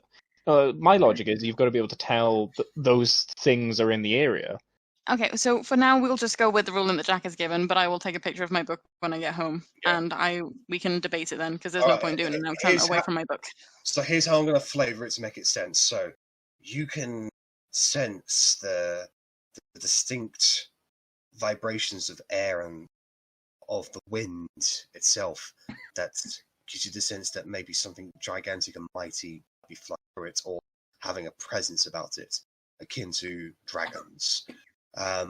You can smell something in the air that is something unearthly, something not of natural nature that reminds you of aberrations. And having a look at the rock formations around, some of them are natural. They couldn't be created by any other means, possibly an elemental. And that is what you get with your primeval awareness.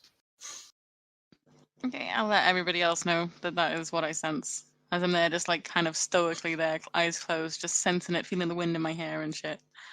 And just be like, this is what's around us.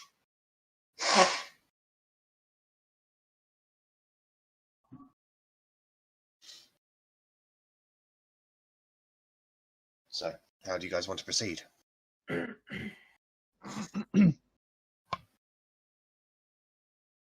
Think we wanted to go to the hut? Okay. So you begin making your way right towards the outcropping steps that make their way up towards the hut itself, or the shrine. Can I get acrobatics checks from people, please? Unless you are bypassing this by some creative means.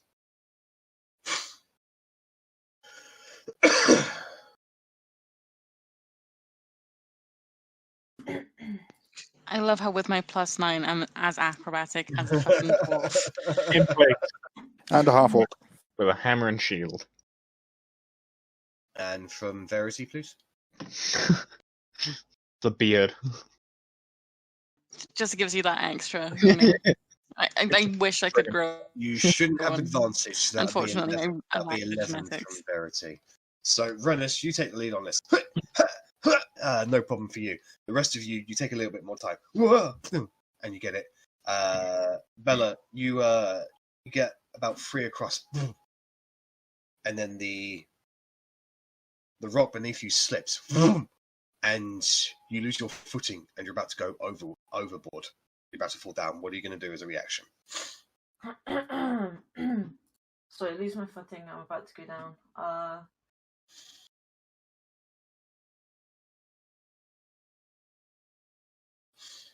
I don't think I have anything that will save me, really. All right, so the rest of you see Bellatrix immediately fall down. What? Are you going to try and grab on? All right, can you make a dexterity saving throw, please? Yeah, that's all I can do, really. Dex. Was that saving, sorry? Yes. So you're just able to grab onto the rock itself.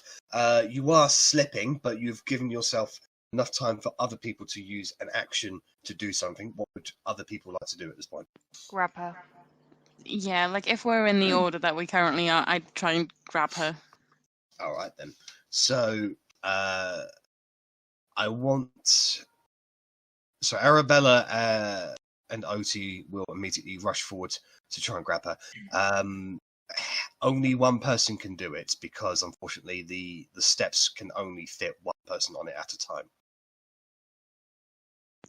OT will 100% get there first. All right. So Otti, Yeah, can yeah. She's at the back. She just clambered over Arri. Can I get a strength check from you, please, Otti?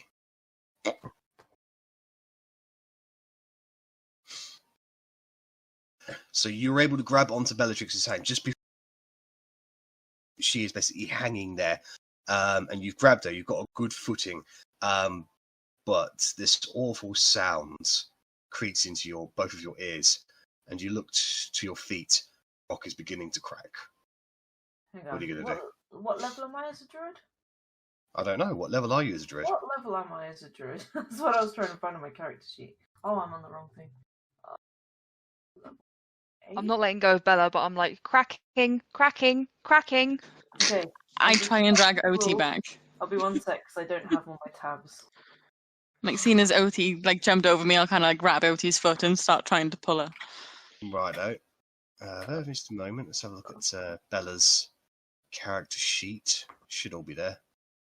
Yeah, I just don't have my Circle of the Moon stuff.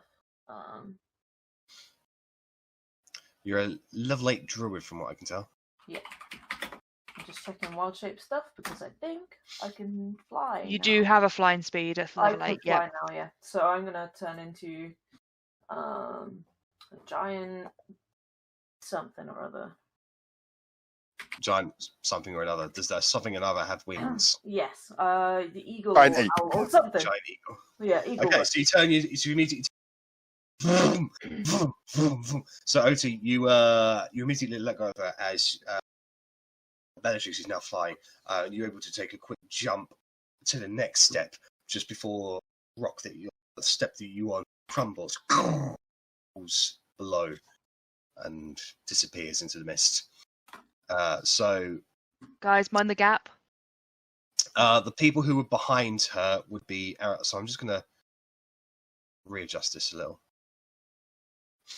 So Arrabella and Verity, there's a small gap of steps between you two. So your checks are fine, but just for this one particular gap, can I get another acrobatics check, or is there something you would like to do to circumvent this? A creative use of your skills.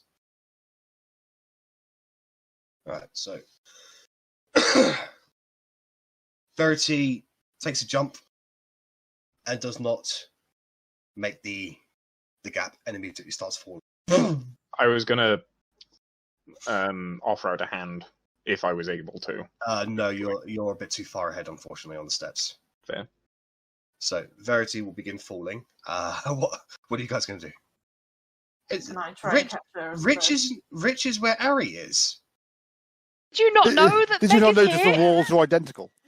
No, I did not know that Arri was with you guys. Same sofa, I think.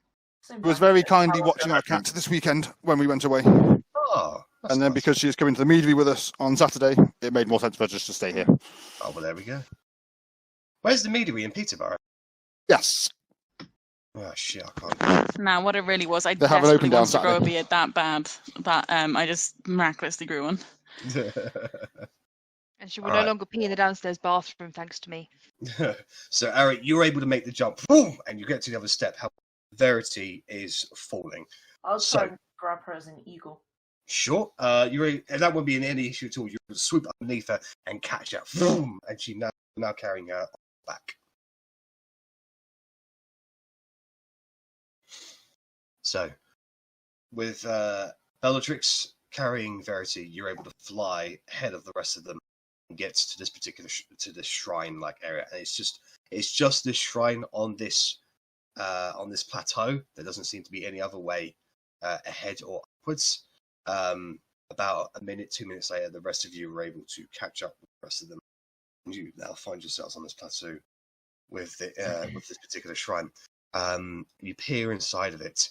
And there appears to be somebody sitting down cross-legged inside.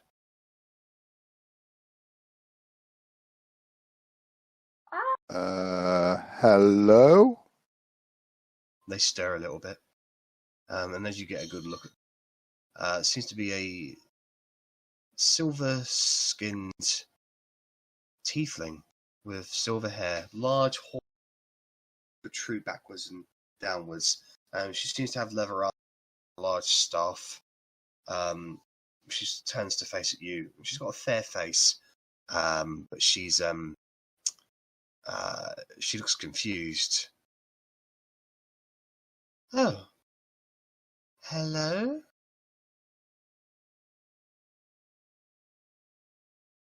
We just wanted to see what this shrine was all about. Pleased to meet you, random shrine dweller. Pleased to meet you too, random mountain climbers. My name is Rennas. Oh, nice to meet you, Rennas. The shrine, answering your question, is, I suppose one could consider it shelter from the storm. Do you know what it's a shrine to?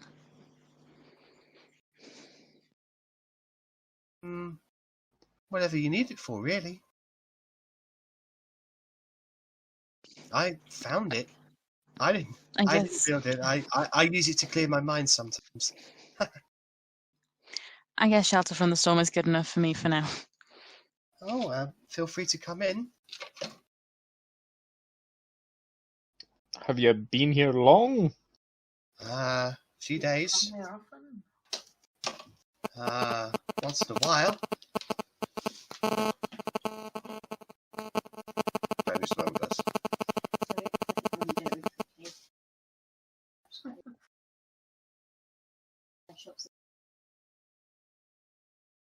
Discount.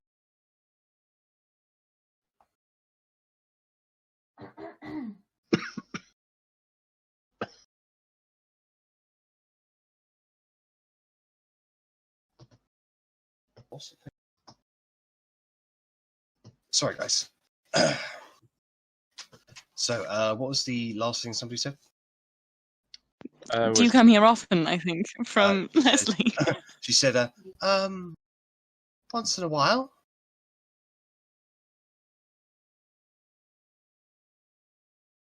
There's enough room in here if you'd like to get in the rain. Oh, technically, I'm definitely inside already. She sort of scoots up a little bit, giving you a little bit to sit down, Rennas. I mean, inside it's drafty, but it's dry. What? I'll step inside. But what brings you here? Solitude? I would like to insight check. Sure, go ahead. With my powers of deduction, I deduct. Are you trying to get away from truth. several tiny dragon babies? She's being honest. You say that to her, but she No, says I'm to an you. eagle. Oh yeah, so you're an eagle. I say,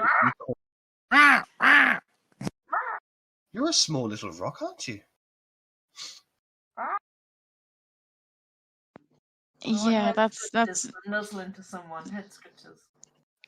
Whoever's near me. You've trained that eagle rather nicely. It took a long time, but she finally does as she's fucking told every now and then. Finally house trained. That took the longest. Fucking peck, Rennas. You see, it's not always. She only sometimes does as she's told. Fucking eagles. Don't suppose you've seen any dragons around here, have you?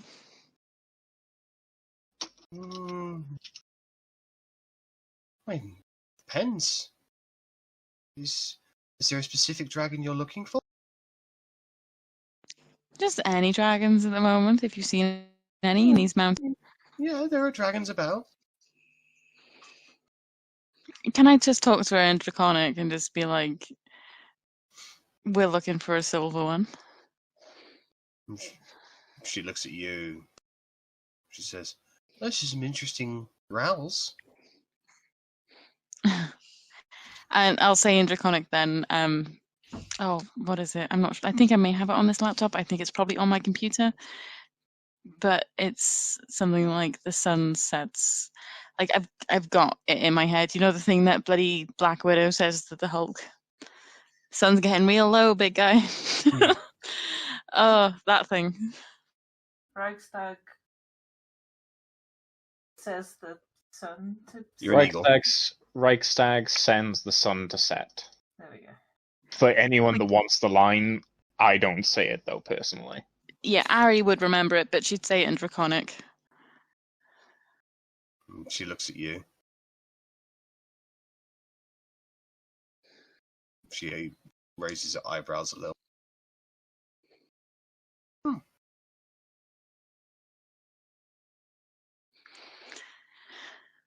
I'd shrug my shoulders and just be like, cool, just double checking. Silverhorn thing. You never know. Did that look like understanding on her face? When she said, Because I can't understand Arri, but... With that insight,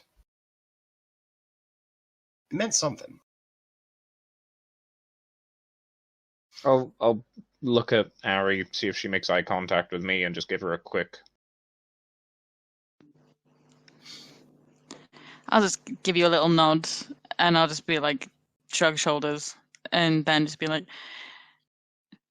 so what brings you to these beautifully stormy mountains? Like, in common. Solitude.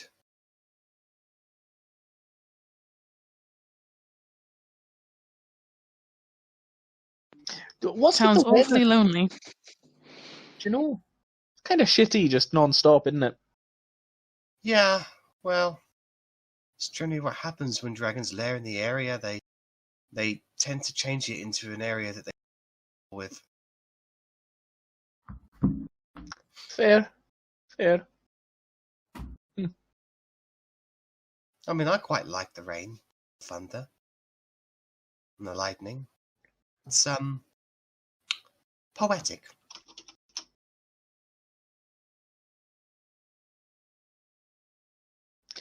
Not as poetic as those lovely harpies further down the mountain. Their Oh. singing is truly delightful. Some would call them the pests, Hmm. but they do have a purpose in regards to making sure, well, individuals who shouldn't be here stay away. But it does seem that you people do have purpose here. Yes, we are looking for Blitwing. I'll just be less subtle. Wing. Well, do you know where she is? Somewhere at the top of this mountain. Roughly where we are now. You've got a little bit of ways to go before you get to her. Do you know Blitwing well? As well as most people in these mountains, I guess.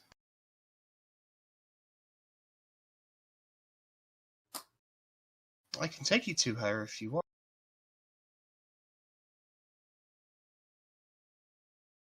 Can I do another insight? Insight. Yeah, go ahead. Can we both do one, or do you want me to like No, you bonus can- him you- because I no, want you- to insight one? No, you would both do individual insight checks. So 12. you don't It detect. kind of any makes up false- for the acrobatics check, though, doesn't it? You both don't detect any falseness in her words. Your company would be lovely as we climb the mountain. Oh, it's not that far left. It's if you're going up the regular way, do you people have a natural resistance towards lightning? No. Then I would think it would probably be best for me to warn you of the Beheers near the peak.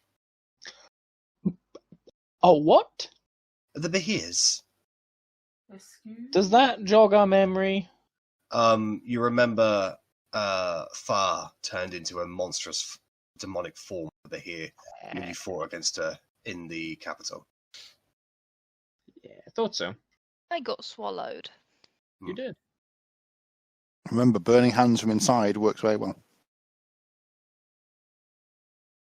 Any way of maybe skirting them at all? Depends. Can you fly for several hours at a time? No, but about an hour or two max. I can magic them out of nowhere. That's a joke. I can't. I'm a dwarf.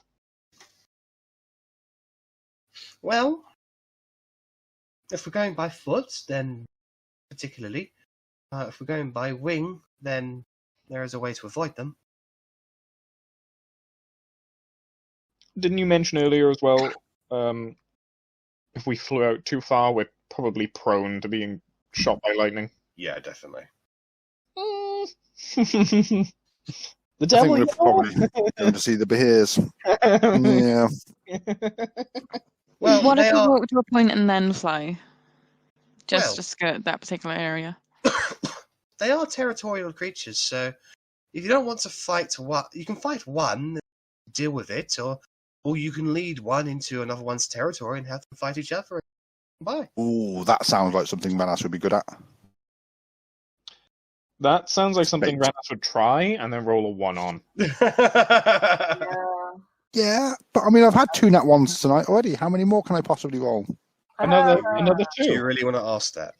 No, I know exactly the answer to that question already. It's fucking ridiculous. Roll a d20 right now.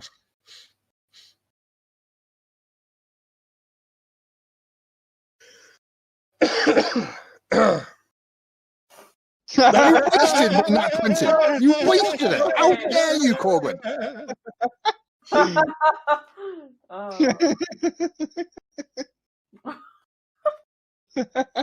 Well, and I got a 9. There we go.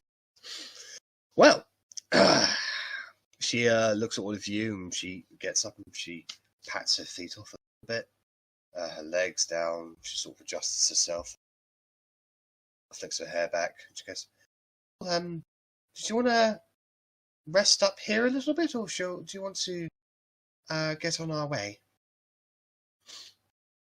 What sort of time is it? Is it getting dark or? No, Arri would know it's closest to midday.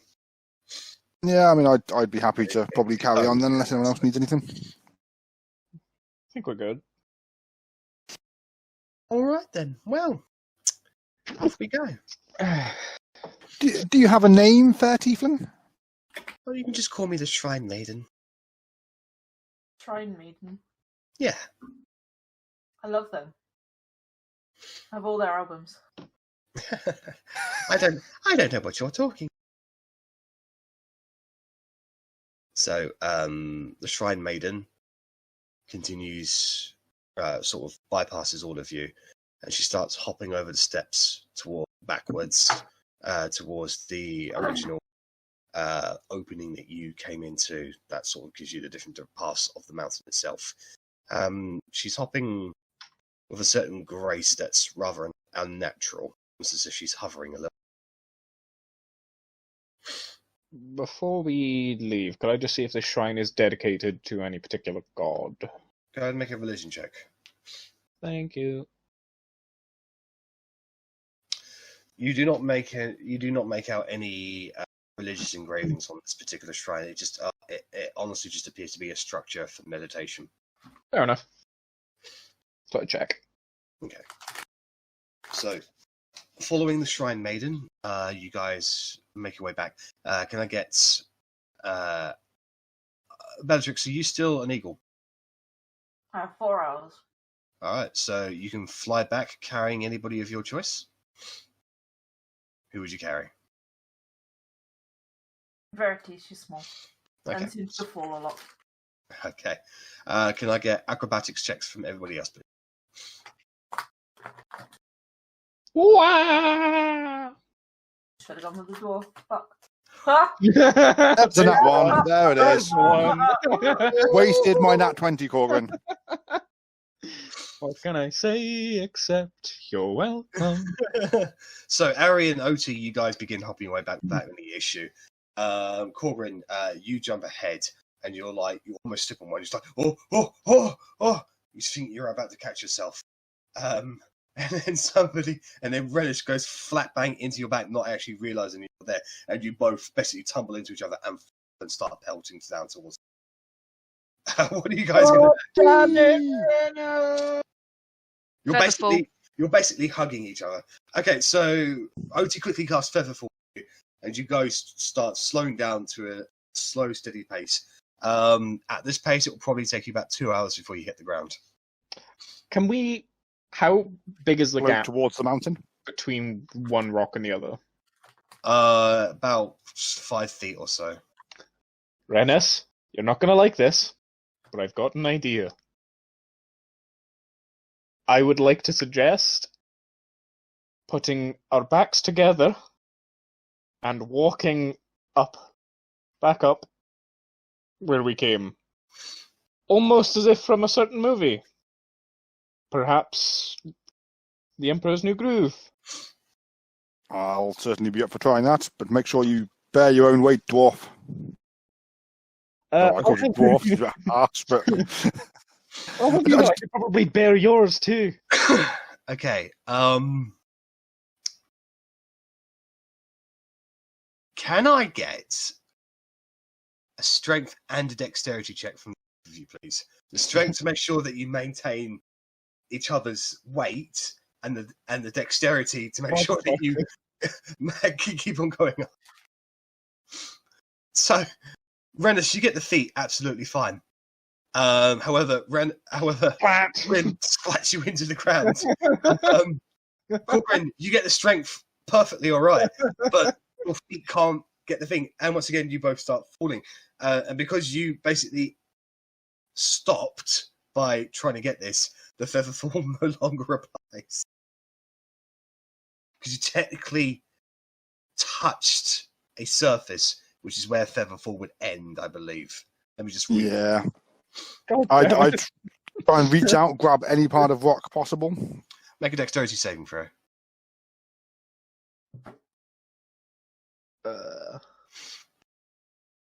So you're able to grab it onto a rock, and you stop your. Korgrin, what are you going to do? I stick my leg out for Korgrin. It's okay. I get the feeling you probably wouldn't be able to hold yourself and me. I was going to try and, as stupid as it sounds, kind of animate it and just shove my hands into the wall and brute strength it. Make a strength check. Or a strength saving throw, actually. It's still just a +4 either way because I'm not proficient. So 14.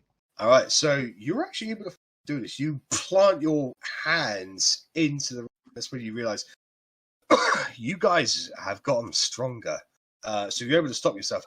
You will take 10 points of bludgeoning or crushing damage by doing. Breaks every fingernail. Like all of his nails just right down to the bed now. Which I reduced by 3 because it's non-magical. You saved the pinkies. Thumbs. I feel like the thumbs. They're most important. So you both have been able to stop. You have now fallen, I'd say, 30 feet below where the steps are. Guys, you're going the wrong way. I'm going up now. Bella, you've dropped Verity off, and as an eagle, would you like to just take some time just to go pick them up, basically? Yeah. All right. So over the course of the next minute, Bella comes along, flies by, picks you both up, and is able to carry you over to the other side. Right. So the Shrine Maiden is looking at you and just goes, "Wow, you guys, not very well suited for this kind of environment, are you?" No. Makes me wonder how you got past all the worms. It's a freaking miracle we've made it this far. It really is. It's quite interesting indeed. I wasn't meant to be this high. Well, shall we go? Attempt to carry on. All right. Yes. So she proceeds moving up the middle path, going up the steep slope. The rest of you, it is a fucking trek. This thing, but she seems to be having no issues with it whatsoever. Can I just ask Korgrin, like, surely dwarves have been higher than this, but inside mountains? Again, but we do not have to worry about falling up. You're very high up now, so exactly. Okay. You still haven't fallen up once. I'm not going to entertain the conversation of you falling up. There's still time. I wish I could catch like if there was a float spell or a fly spell where you could make them fly. We would definitely just cast it on Korgrin every fucking 5 seconds just to wind them up. So many times. But yeah, there. That's literally all I wanted to ask was surely that dwarves have been higher up, but inside the mountains. In a mountain, there's a roof. On the mountain, there's no roof. Well, the blue sky is the roof. It's fine. You're good. You're safe. Korgrin, it's okay. You're wearing a hat. A hat is like a personal roof. Is he wearing a hat? I don't know. I don't think I am. I don't think I've ever specified I have a helmet. And I just assumed you had a helmet. You're an armored guy with no weaknesses. I mean, surely if you're not wearing a helmet, your AC is far too high. Because if I can hit you in the head without any armor, then your AC should not be that high. His head is made of rock. That's why his armor is so high. Ah, that makes sense. Explain several things at once. Alright, so Can you I guys, ask yeah. just on the way up, just ask the Shrine Maiden, like, how long have you been up here for? You know, I honestly don't know. Maybe a few decades, maybe more. Time flies. Time flies. How many times have you been on this path between the shrine and Blitwing? What, on this particular path we're on now? Not literal path. Oh, a few times. I don't really keep count of those sorts of things.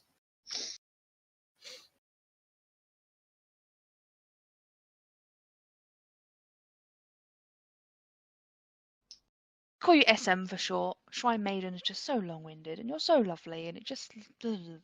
SM. I like that. That's an interesting nickname. Korgrin just mutters, then who's BD?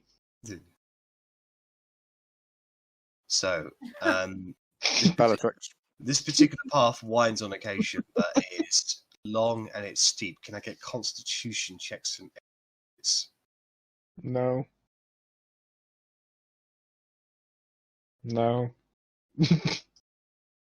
Yeah, well, I'm hardier than Korgrin. High five! Alright, Rennas, Korgrin, and Arri, you both all take a point of exhaustion. Elves are not made for mountain climbing. It's just not what we're good for. Give me a tree, I'm happy as Larry, but fuck me, these mountains are big. So, Too thin. Struggling. it's not too far now, Master Dwarf. Not a Us few dwarves. hours. We're born for sprints, not cross country. Very And dangerous. you can't very sprint short very fast distance. either, Korgrin. Fuck you. So along the way, the Shrine Maiden sort of like, it does seem like that she could go ahead of you guys very easily, but she seems to slow herself so that you guys can stay with her. And she lags back a little bit. And she starts walking alongside you, Arrabella, and she says, "So, where did you learn how to speak the tongue of the dragon?" I've always known it. Something I learned when I was very young. Oh, so you studied about it. I just always, growing up, figured it'd be very fun to try and kill one. Oh. So, yeah, I just made them my arch nemesis for a very long time growing up. You do realize that you come across on my speaker as well, yeah? So, shush. Thank you very much. Anyway, so, yeah, just realized that, just thought growing up, it'd be really cool to try and kill a dragon. So I just researched a lot into them, and I'm not gonna lie, I've found some really, really cool ones that I really like talking to, and there are some nice ones out there. I have another nemesis now that fiends. I assume you've probably met a few in your line of work. Realize who I'm talking to. Yeah, I'm not surprised. So I'll talk a little bit in. I think I've got Infernal. No, I've got Abyssal. So I'll just say in Abyssal, like, do you talk in Abyssal too? She looks at you like she doesn't understand what you're saying. Like she did that with Draconic though. So, and so I was like, right, okay, well, you gave me the same look you did when I talked in the dragon tongue, but clearly you understood what I was saying there. Well, I understand the word of the dragon. That language right there, that was a foul language. I've not heard that on this mountaintop before. It's one of the languages of fiends. One of them.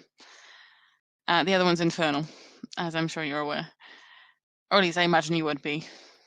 So, are you coming to kill Blitwing then? Not at all. Not at all. She is one of the good ones, by all accounts. I just go after red, white, blue. Silver and gold, they're good in my books. But if anything, I'm aiming to save because. But you still view dragons as your arch nemesis. Oh no, not even slightly. Fiends. Well, no. Do you want to know who my arch nemesis is right now? Sure. Get out my oath bow and I just be like, "This is his name." Not sure if you can read common, but there you go. Edgar Talion. That fucker. He tricked us all. Well, I say all of us. Probably me most of all, but he is currently my arch nemesis. Yeah. Isn't he the... And also, yeah, big one. Oh, well, I'm a little bit out of the loop, but last I checked, about a decade or so, he was the head of the human city, was he not? Human city? Yes, where the humans congregate and half elves and all the people. Jarius Jukai. That's like the maybe name a of it, decade ago, yes. the humans in half elves. Yeah, so the half elves kind of got forced into like seclusion and trapped in a very, very small part of the area. Kind of got starved and everything. That's all been sorted now, though. Mostly, kind of. No, he's a dickhead. If you ever see him, just like kill him, send him away, send him into the worms. Well, I can't say I've ever met him, so. But no, I'll have a chat with him if I ever do see him, and I'll ask him why he's such a meanie, and if he's not very nice to me, I might give him a bump on the head. Don't trust a single word the guy says. Just be careful. He's powerful. So, like, I wouldn't want you to get hurt, and I do worry that he may be following us. It's just the same as he's my arch nemesis. We're kind of his. Oh, well. It certainly sounds like it could be a good book. By all means, write one. May give you something to do in your solitude. Well, there's you have to keep your mind preoccupied with a few things, else you go mad with boredom. What have you been doing then? Well, thinking mainly. About? The state of things. Yeah, and what would you do about the state of things? Well, as of right now, nothing, because the state of things for what I'm concerned with are perfectly okay. So the state of things a decade ago? Well, I'm not involved with anything beyond this mountain, so... What if I tell you that everyone who's not a human has been dragged and been tortured and been sacrificed to bring demons into this world, to bring Argoneth back? What's your opinion on the state of the world then? I would say that, well, I can... There's quite a few things I'd have to say about that. One thing I'd have to see it with my own eyes, but that's certainly something I think Blit would to hear about. If you want to see it for your own eyes, you don't have far to go. Literally just go to the base of the mountain. It's in every town that you go to. You say that as if it hasn't taken us 2 days to get up here. Yeah, but she goes really, really fast. Yeah, fair one. She'll probably do it in half an hour. If you can get somewhere without being seen, then Vorod is, if you know where it is anyway, is the place to go to witness it all. But I wouldn't advise going there. I wouldn't advise going there right now. Like, you're probably in the safest place possible for you currently. If you ever do go down and ever do see any of it, then we're trying to change it. Just know that. Well, thank you for the warning, Miss... Deep Hollow, Arri. Arrabella, but everybody calls me Arri. Thank you, Miss Deep Hollow. You're welcome, Miss Maiden. SN. S&M. And that will literally just be for me. I'll do like the awkward finger gun and just be like, "What the fuck did I just say?" and then walk away. She continues walking.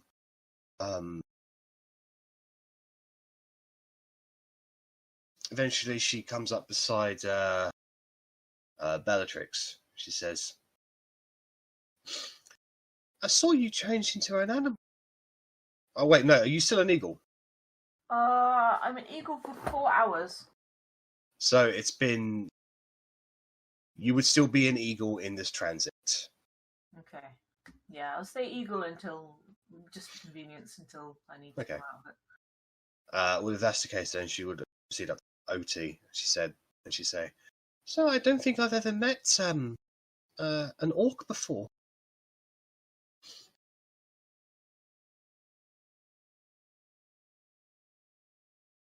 We, yeah, they don't have the best reputation, but they are good people. I've not heard any reputation. Well, I know that they have tusks and they're green, but that's about it. Did she just work that out by looking at my face? Make an insight check.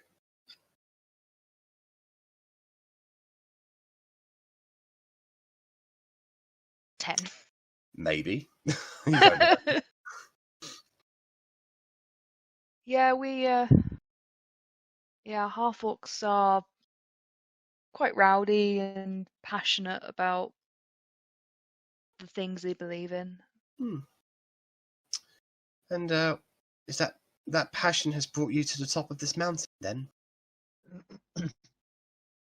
Commitment has brought me to the top of the mountain. I said I'd help, I'd help Brightstag. He's worried, so... How do you know this Reichstag, then?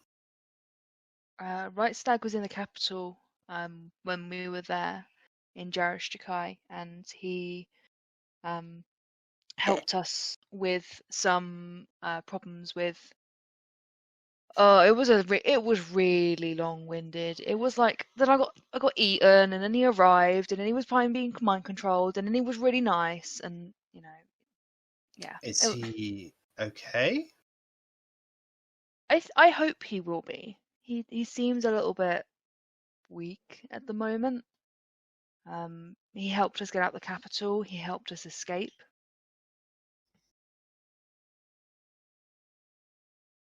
Weak, you say? Is he hurt? Can I insight that? Yes. Just to see if she's generally showing concern or... Yeah, of course. My mind is I'm worried that she might be like a hunter or something.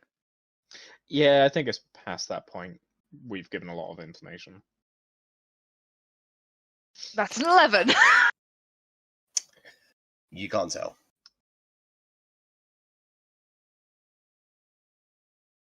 He was hurt when he helped us escape from the capital, and he is on the mend now. So he's vulnerable then?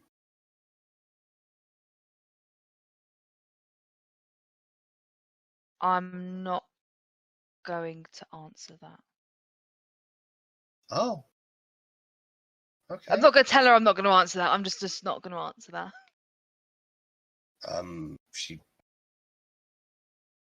She looks at you in your silence, takes the hint, and she says, "Well, at least he's alive. That's good." And she smiles.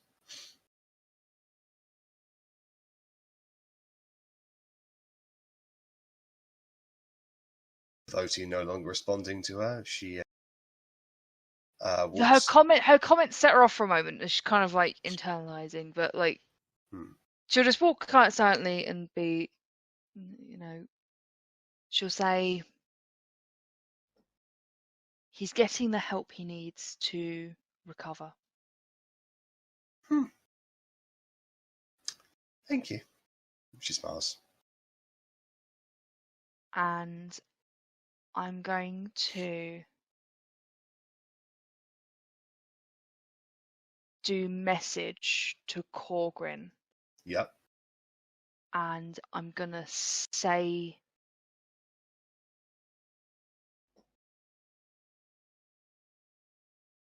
SM's pretty weird. I can't respond to message, can I? You can respond to You can. message. Oh, I can. Yeah, just SM's weird phrasing, and then just say the word question mark. Would I have Leave it at that. heard the conversation? Because I have quite high pass. Yeah, I mean, like she's not being quiet. Yeah. I'll not turn or anything. I'll just keep walking. Like I don't know if because you're behind right now, aren't you? So I'll keep walking and just yeah, very curious, overly friendly, opportunist maybe. Less info, I think.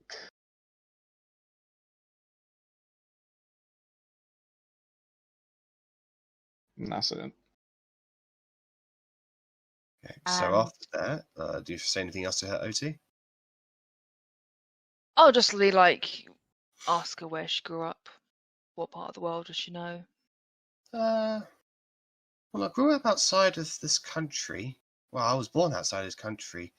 Travelled around for a little bit, met a friend, and came to this mountain and really liked it, and stayed here ever since. Where's your friend? Not here right now.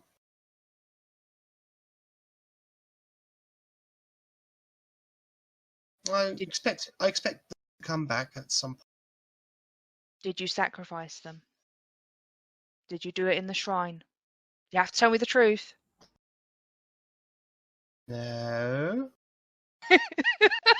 That sounded less convincing than me when I lie. She looks mildly concerned at the insinuation, actually. Well, yeah, no, he's well, he's got some busy things at the moment, but I'm sure we'll run into them at some point. I'm just going to ask flat out. I'm going to say, are you Blitwing? I am the Shrine Maiden. Is your name also Blitwing? My name is not important, but the one you seek, Blitwing, is further.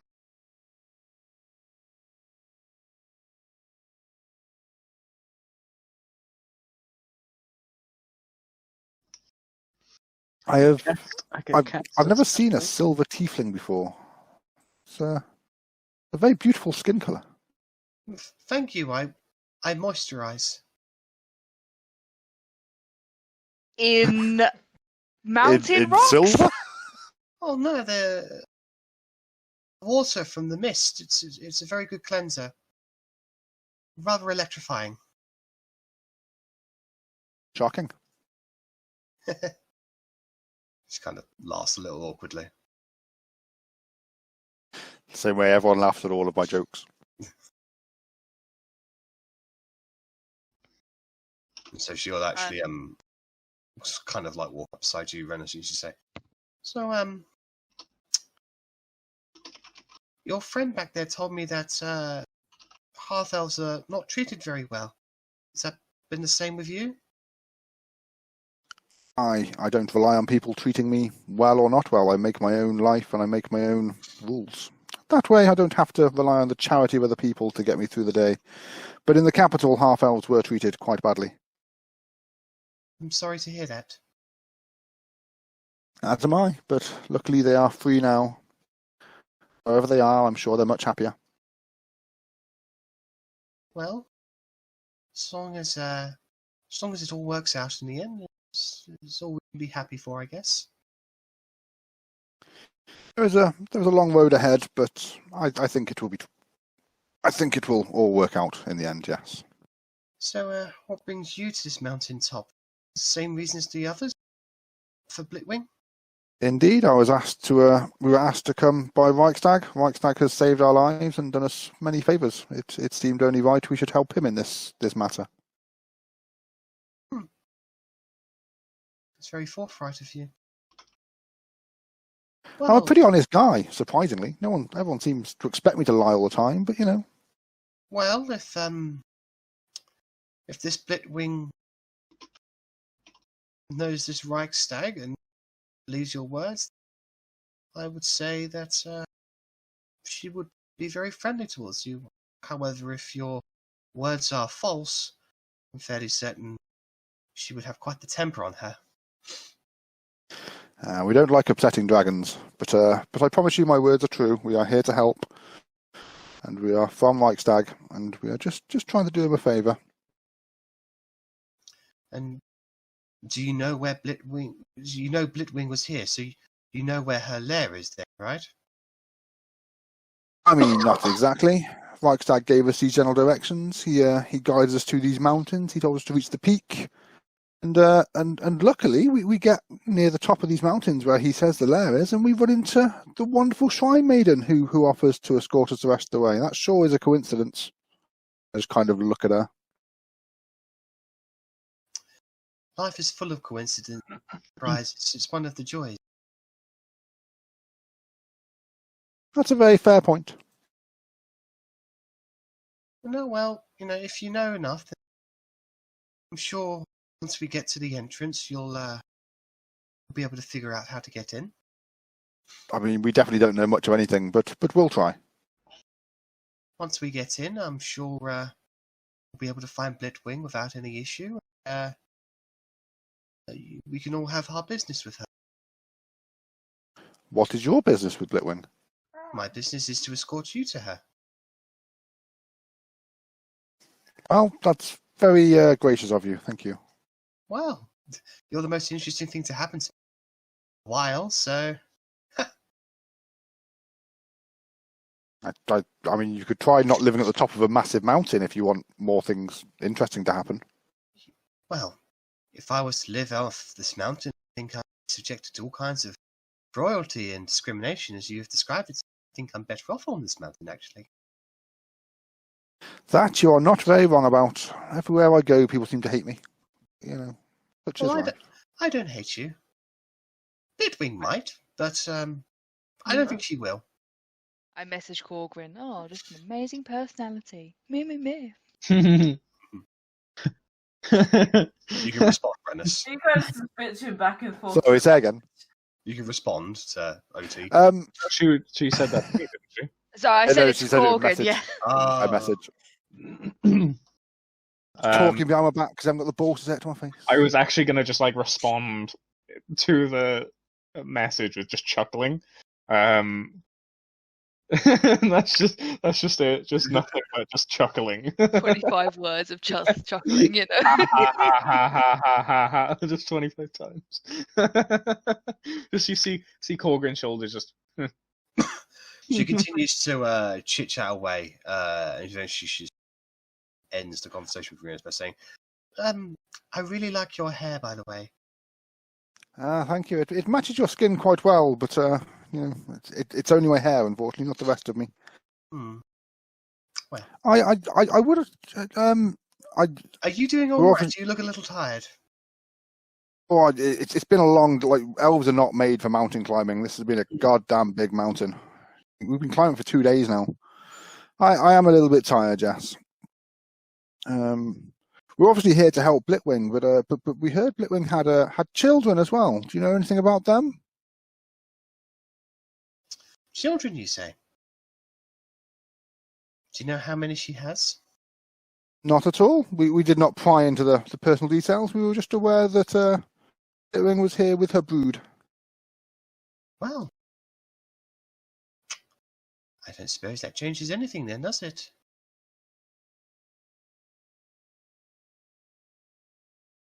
Well, what do you know of her children? I know that they're there. I know that they're young. I know that they're vulnerable. I don't know how young is in dragon years. A few years at best. Oh, okay. Wormlings generally are wormlings up until their 5th year, and then they undergo metamorphosis and they become young, and then there's a kind of a cusp between their 1st century to their 2nd, where they're considered young and an adult, and then they are a genuine adult for several more centuries until eventually anciency. But we're talking at least dragons that have been alive for 7, maybe 8 centuries since then. Okay. I know of one ancient dragon And, well, he's never deigned to speak to me, so can't blame him. Which dragon would that be? I just need to actually fucking double check that.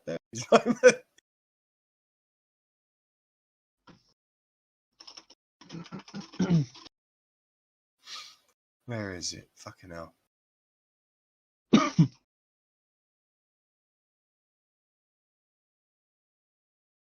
Not that one.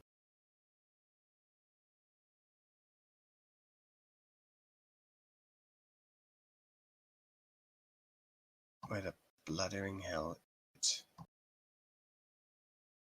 is what happens when you have so many notes without much organization. Lose things.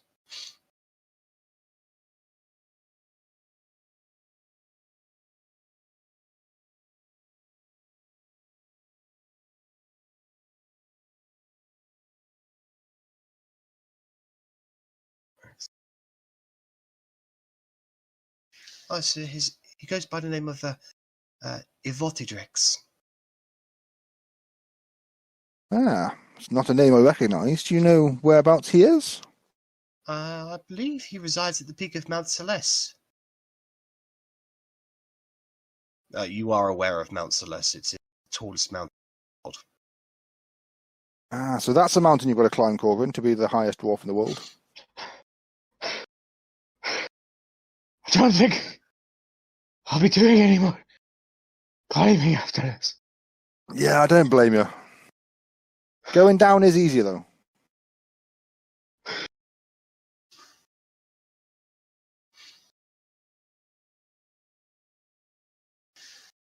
So she continues onwards with you guys for a little while.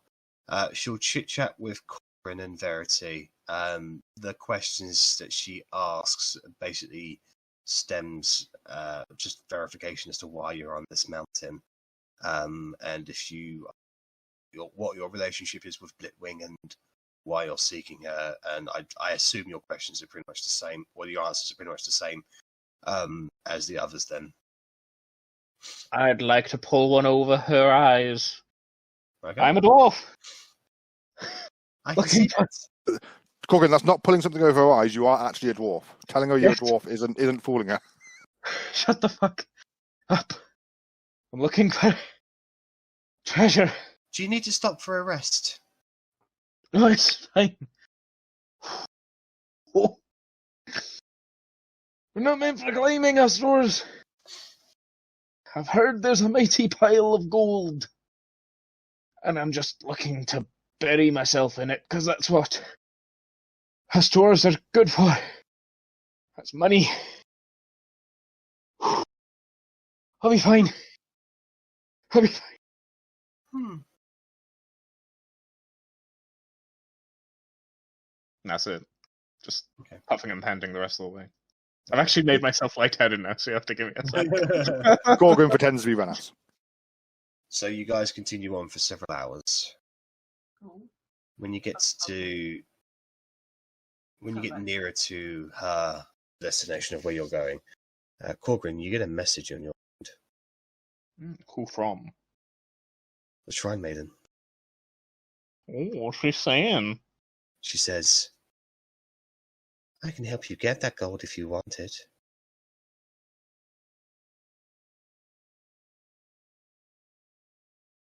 Can you insight a message? You can try. I mean, I'm a try. Yeah. But I will be responding regardless, so I'll fucking try. How many full stops did she put in that message? It's definitely a question. I will respond with, and how can you help me? I've been in the lair a couple of times. I know the nooks and crannies. Whilst they're distracted with Blitwing,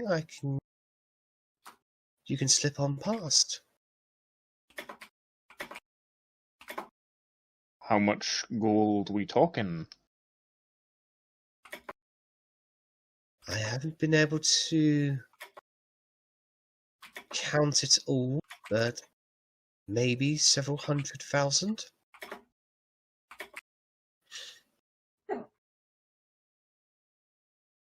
Hmm. Does that interest you? Are we saying 50-50? 60-40. I one with all the knowledge. I can agree to these terms. Splendid. Well then, when Blitwing is focusing on the others, me and you can get to the real issue. Sounds like a plan. We'll wait for the dragon. So, when you finally get to the very extent of this particular thing, now you can see this fine hook. It's probably goes up about 500 feet, but you can clearly tell that it is the very, very peak of the Ashen Mountains. The immediate area around you is flat with several like large-scale building-sized rocks dotted here and there.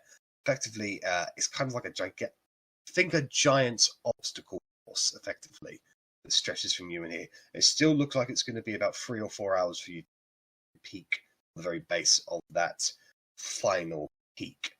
And the Shrine Maiden looks around and she says, "We're in Bahir territory now, so keep your eyes open, everybody." I look round instantly for Bahir. All right. Don't see one. Can I get a group perception check, please? And I need to know, are you guys going to be stealthy? I'd happily stealth ahead of the party if that would be helpful. Sake, I got a 20. God damn it. Okay. It's a waste. Oh, but Otti's fine. Fine, so did I. Thank you for picking up my disadvantage slack. Alrighty then. So, Otti, you do have advantage then, perception. Yes, it is with my shield. Yeah. So, you are able to identify on several rocks dotted around. There's at least probably about you've got a good view line on rocks, and because you're in a bit of an elevated position at the moment, there's about 500, 600 feet between each of these creatures, but you can see long snake-like individuals with limbs, kind of bluish and crackled with a bit of energy, sleeping on top of the rocks. They're giving them. There seems to be some invisible borders between them all that you can just sort of chalk up to their own particular territory. However, because you have noticed them, you can take the best path to avoid them. How many were there? From what you can see from your elevated position, about 6, but there's probably more the further you go in. Okay, I'm gonna just be like, "Psst, 6 of them over there. Korgrin, look." Sneaky, sneaky dwarf. Sneaky, sneaky dwarf. Maybe we should play the quiet game. Oh, stealthy. I like stealthing. I can cast Pass Without Trace. And we can stealth like past these things. Alright, so can I get a... if you guys are going to start stealthing, can I get a stealth?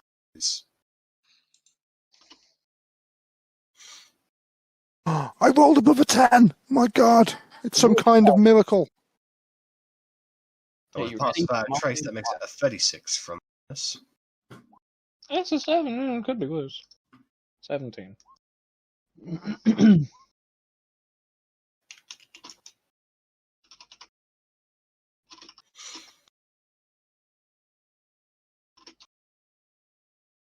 Okay.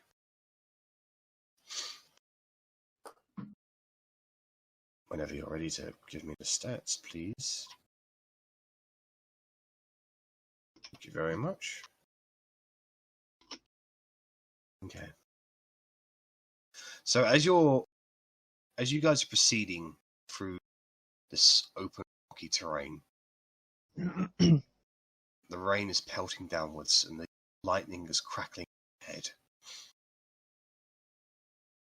You unfortunately have to get uncomfortably close to a here within 120 feet or so in order to get the most direct pass.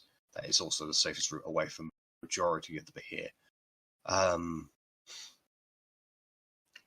You get into between kind of like one of those like archway like rocks. It's a bit stiff, a bit tight. So like Bella certainly has to duck her head underneath it to get through. The others are able to proceed onwards. Otti, Otti, I assume you're bringing up the rear. Yeah, that's correct. Yeah. So as you're making your way through, you hear this cling. You look down, and one of your weapons has clinged against the rock itself, and it echoes. And your eyes immediately dart over to the here that's about 120 feet away, and its head is immediately perked up.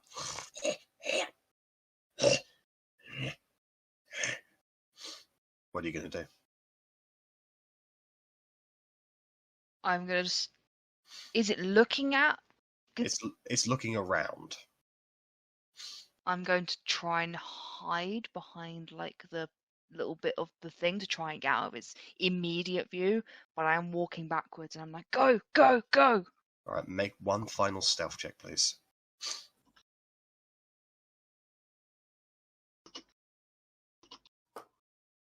So that'll bring it to 22.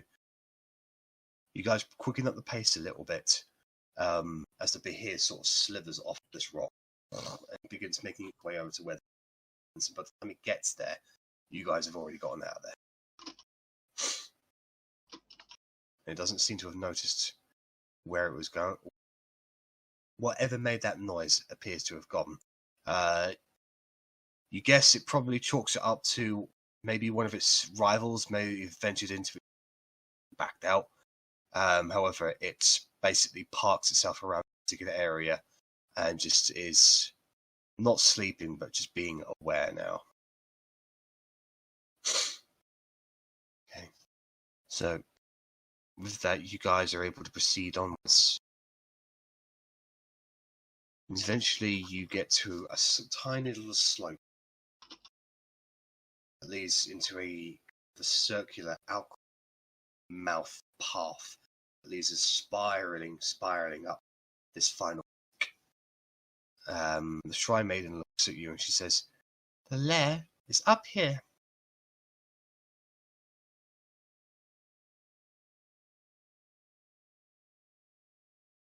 Is it okay? Is she like gesturing up? Can we see where she's gesturing to? Well, she's gesturing towards the path that leads in a spiral motion around the mouth of this final peak. We can't see anything in there though, up there. No, not yet. Okay. There's always more path. Can I just turn to Verity and just go, "Can I have a nap? Please?" I was thinking about possibly having a sit down if you want one. It's sort of like 3 o'clock-ish. Well, if you guys need to rest, that's perfectly okay. Do you mind if I go ahead and tell Blitwing that you're coming? I'd appreciate if you stayed with us, to be honest. Can I also eye the tiefling and just a subtle shake of the head? She raises her eyebrows a little bit and says, "Okay, well, I'm happy to stick around and have chats."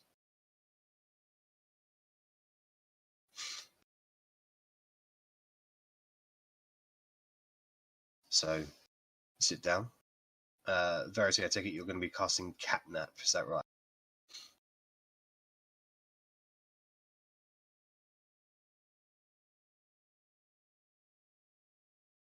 think 2 people failed the con. Yeah, I think I probably did. It seems likely. I don't think you should, Arri, unless you failed the.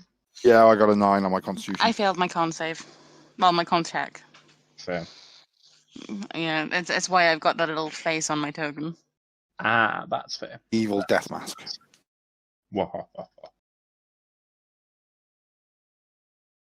7, 4. Okay, yeah, I see it now. Rennas with a 9. Alrighty then. So, I'm halfway through saying thank you before I just pass out. Been a long day. Lots of climbing. So the Shrine Maiden watches you all sleep, just smiles, occasionally commenting on the weather. She turns towards you, Verity, and she said, "You've that's an interesting magic you're using. Where did you learn that?"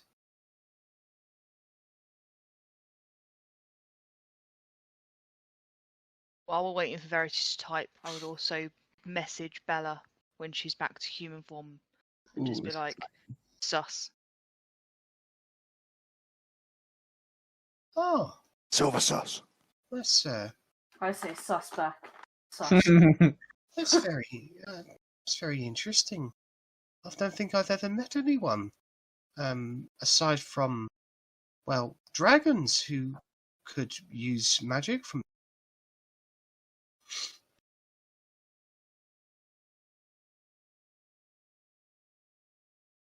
I've met a couple. I've met Blitwing. A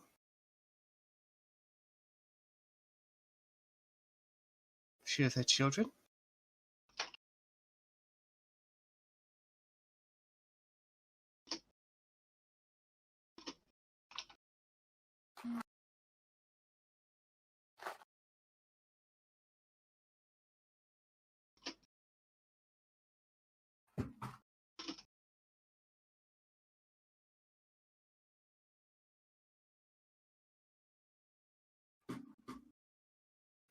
Well, if I was, I wouldn't tell you, would I?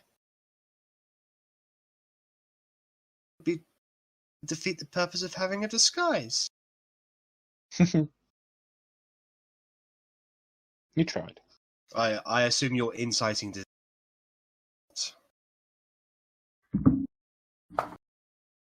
Yeah. You can't tell if she's lying.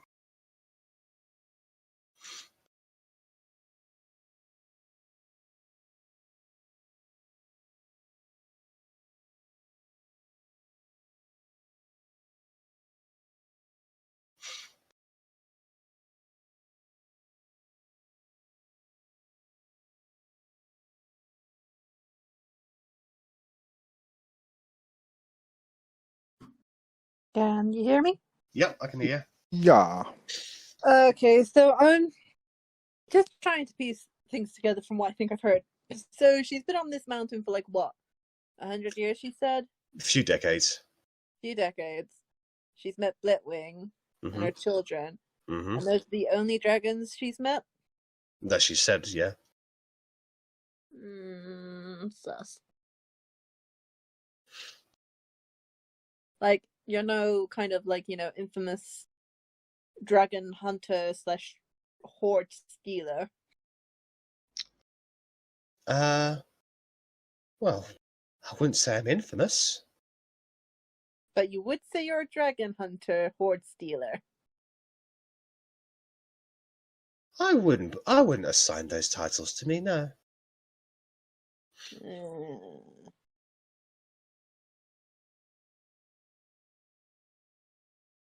I'm just somebody who likes their solitude.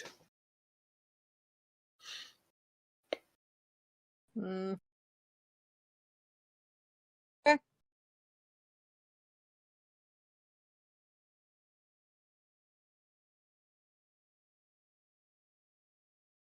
So with that, she will eventually turn to you, Bellatrix, who you are now in your human form.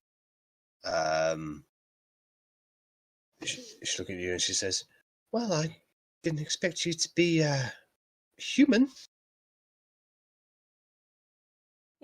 It's me, human. Did they? Was it in? Are you okay? They said that you were a trained pet. Don't listen to them, they're fucking idiots.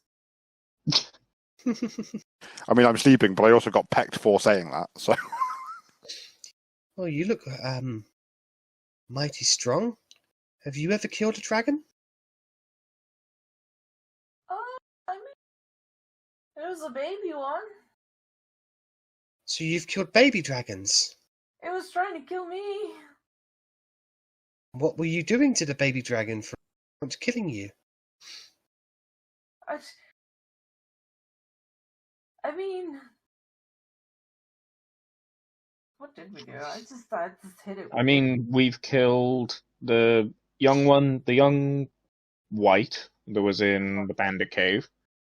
The two kids in Jashtakai, the two white dragons there. We've just killed a lot of white dragons. Yeah, we've killed what was it? Shrike? Yeah, Shrike, the frigid calamity. Shrike. Vector we fought, beat, but escaped, and we fought a shadow dragon. And I believe that's all the dragons you fought. Yeah, I think that's it. Not that Korgrin says that, but just to remind people. So Bella, that's just like, yeah, we fought a lot of dragons actually. Oh, and you're still standing. So, well, that speaks volumes of your capabilities. Yeah, not really. Like, dragon's cool. I like Regsteg. He's a good guy. Dragon. He's a good guy. Dragon guy. I don't know. Sometimes he's a guy. Sometimes he's a dragon. Dragonborn. Dovahkiin. And did Rackstag say anything to you? Regsteg said a lot. We sat down and had tea.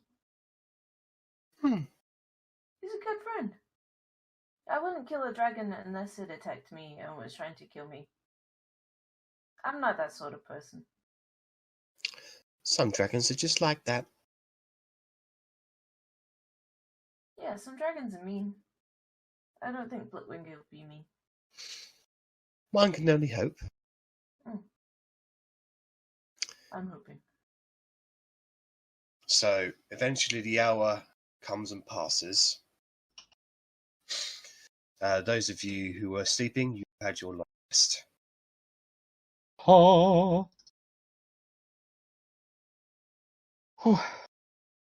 Thank you, Verity. That was very needed.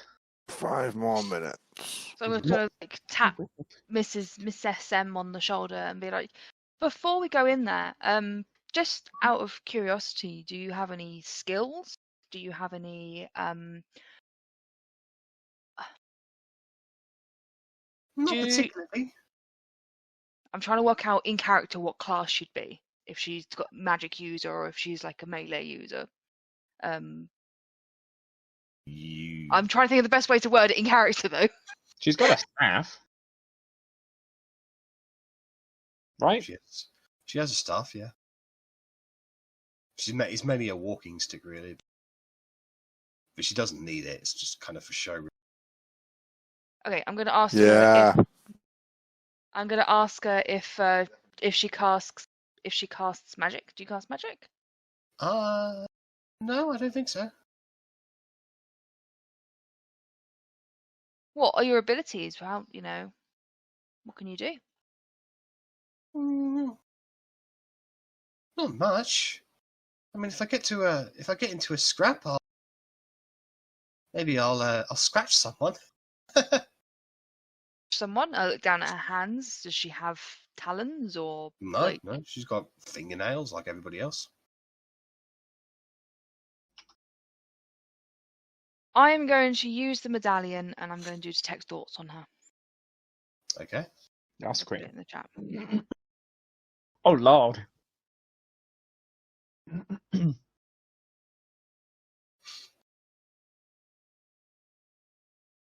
So, you hold the medallion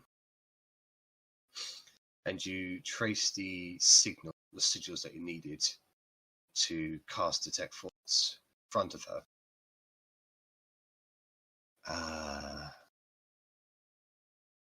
It just happens, doesn't it? She doesn't wisdom saving throw or anything.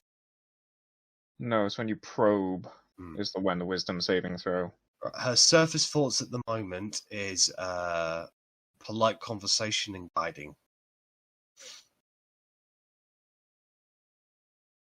Does she look concerned that I've cast magic around her? She make an insight check. Depending on how she would react would depend if I probed. I'm tempted to probe anyway because I'm nosy, but that's a 3. You can't really. She made a reaction face, but really did sort of react. The fact she didn't try to dispel it makes me think I'm just going to probe. Okay. So she needs to make an intelligence check up. No, wisdom save.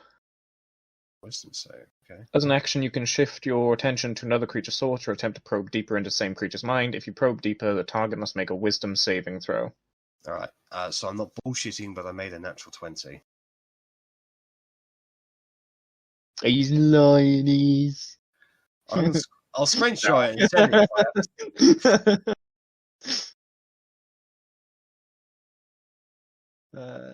So as you try to do this, you just get this impossible force pushing back against you. She just seems to be on point with her mind. And she literally goes, "Well, that's very rude, and here I am trying to help you." I draw my weapon. Oh, Lord.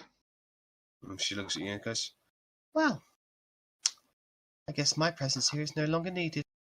And she starts walking. Don't go anywhere. Come back. Bye. I'm like, what? Otti, why are we attacking the silver tiefling now? Why? She's very pretty. Why? Oh, if we said bye. I thought she said bye. I thought she was ignoring us and just walking off. Because I don't trust your face. Well, I'm leaving, so you don't have to see my face. Korgrin, she's going to kill Blitwing. What makes you think that? That was a message, by the way. I should have said that. Okay. My answer remains the same then, but it's just mental. Gut feeling. And I'm running after her. So you run up to her and she looks at you and she says, "I thought I had you sussed out. Clearly I made a mistake." Oh no, I don't think we necessarily need violence. I thought you were an agreeable person. I thought you were genuine and honest, but here you are trying to attack me. Simply because I don't want you to look into my mind. Perhaps if we learned your name, it might go a bit of a ways. Well, I don't think I trust you enough anymore. Do you remember I told you about the person who is my current natural nemesis? Yes. They are a person who joined us and led us and helped us and then tried to kill us all. So please understand that we're not exactly the most trusting group at the moment. We meant no offense by it, I promise you. It's just when someone says they're trying to help us, we only think that they're, well, me personally, I can't speak for everyone else, but I naturally have that skeptical view that maybe you're trying to kill us or lead us to do something that you want that we're not aware of.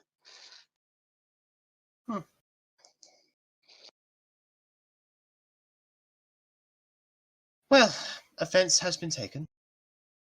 I'll be honest. Where are you going to put it? Up on this mountaintop? A fence isn't going to do any good.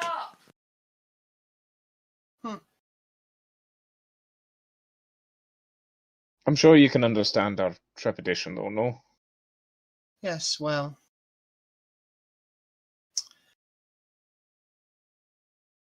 How about this? I'll give you a proposition. You and you, and she points to Korgrin and Otti. You can come with me to see Blitwing. The rest of you can stay here. Why Why the only those fuck two? would we take that deal? Because it's the only deal I'm offering now. Might I ask why? I mean, you're no. I don't mean this in an accusatory way, but I mean, at the end of the day, we were all going to see her, so why only us two now? Because I understand your natures.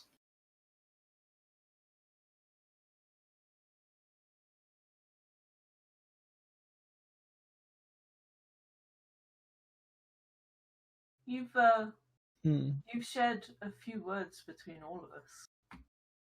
Yes, Have and you all understand and you anywhere? all seem rather honest.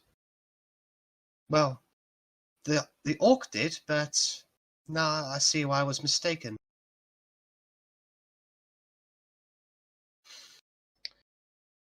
So if that's why you're taking Otti up there, why are you taking me up there?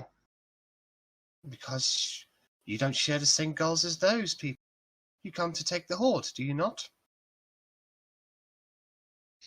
I mean, I wouldn't say no to some money. Well, that's exactly what you said, sir.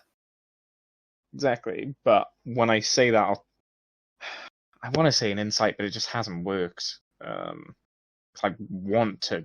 She's very hard to read. Yeah.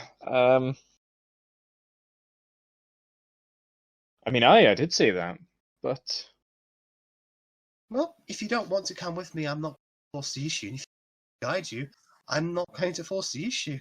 As far as I'm concerned, you guys can go to Brickwing by yourselves. I don't need to guide you. And where will you go? Away.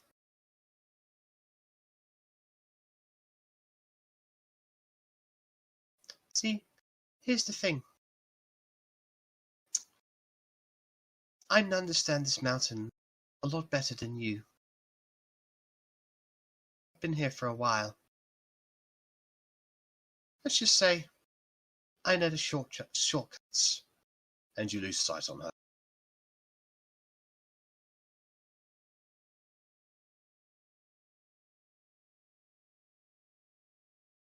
I'm throwing a temper tantrum.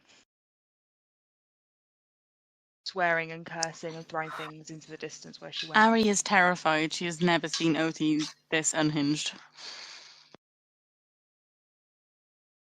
that was kind of rash, no? I mean, we were right there. It seemed rash even for me. What put you so on edge, Otti? She did. But why? She hadn't. I mean, there was something suspicious about her, but she hadn't really I think we done need to be anything. going to find Blitwing right now. I think the more we wait, the more of an advantage that fucking cunt has got. Well, we can go up this little path trail thing here, but I mean, if she was trying to screw us over, it probably doesn't lead to Blitwing.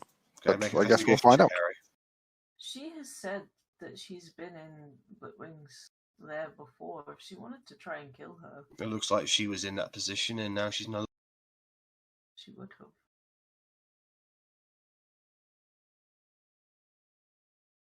I'll be honest, I don't really give a shit about the money, just letting everyone know. I just wanted to play both sides, if that makes sense. Korgrin, we've been around you long enough I'm now. playing We both know sides, full so I well. always come out on top. Like, we know full well that you are not about the money. It's why I chuckled when she said that.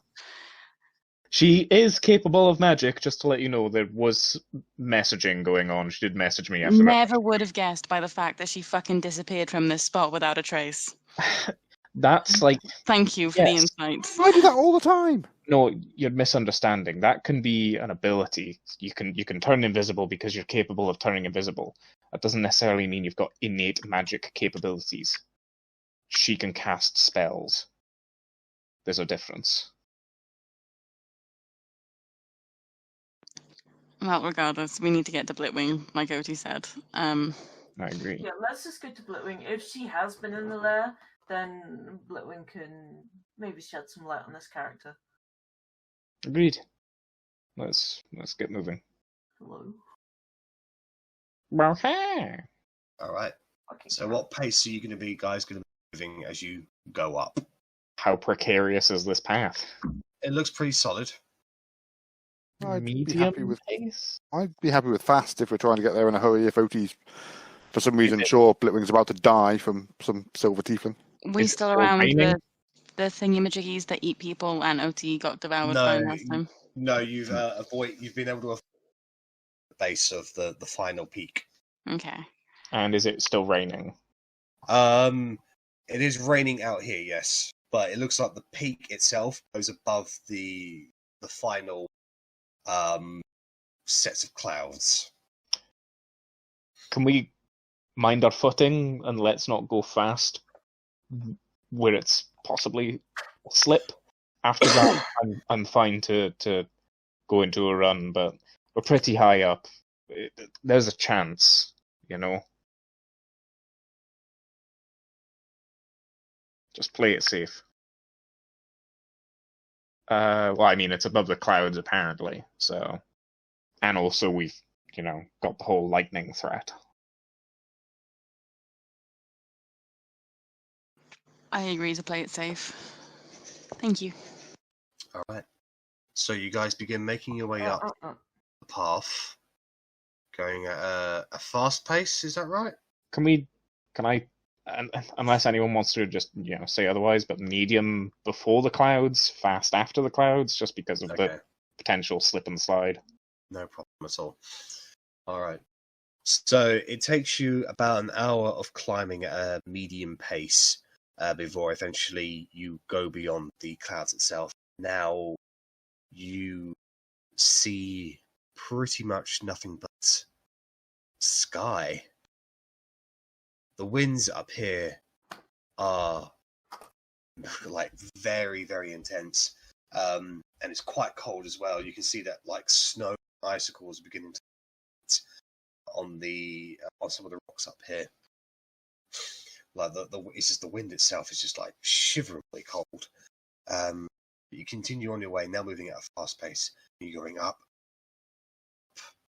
until eventually you can see there is a mouth in the cave ahead.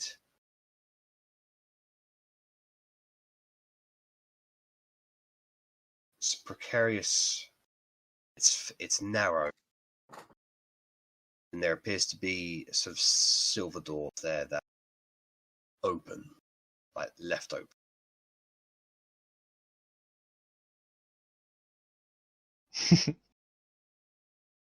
Is it possible to knock on the door? Oh shit. Unless, people don't want to do that and you want to sneak in. There's no point in sneaking. We're here for a reason. Fair. I think we'll just seem dodgy if we sneak in. Fair. Move. It belies intent.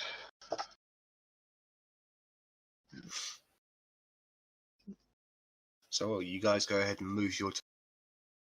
Where it because there's these black parts. Is that path?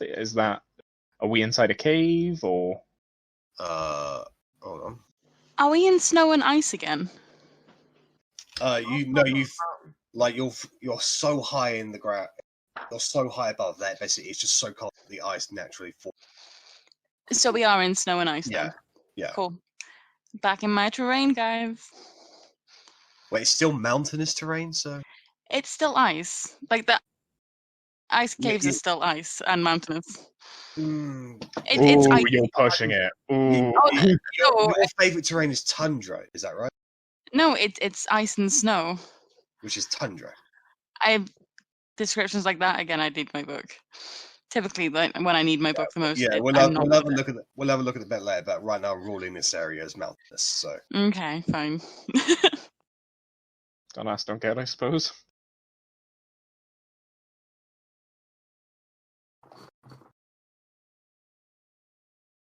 We knocking? up to you guys. You move how you want. But yeah, where's the door? Because down here. Okay, thank you. Yeah, who wants to be in certain areas? Because if we're going to fight, we're going to want to be in position. Not that I want to fight, but just as a heads up, you know. We don't know what's inside. Okay. Arri's the only one who can speak Draconic. Is that right? There is someone else. I'm not sure who though. Not me. Genuinely, I've lost Arri. I think she's underneath Otti. Ah, that would explain it. I can't speak Draconic. I can speak Hetch. That's a good Them. language. Spell sneeze. Yeah.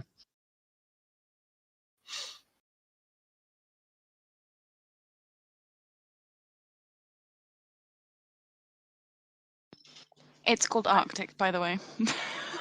Yeah, you are not in Arctic. Do we want to risk it and try and go in quietly, or should we knock? We're not here to harm. Yeah, I think if this is Blitwing's thing, then we should just like announce ourselves. We wouldn't be sneaking up on a dragon. That sounds dangerous.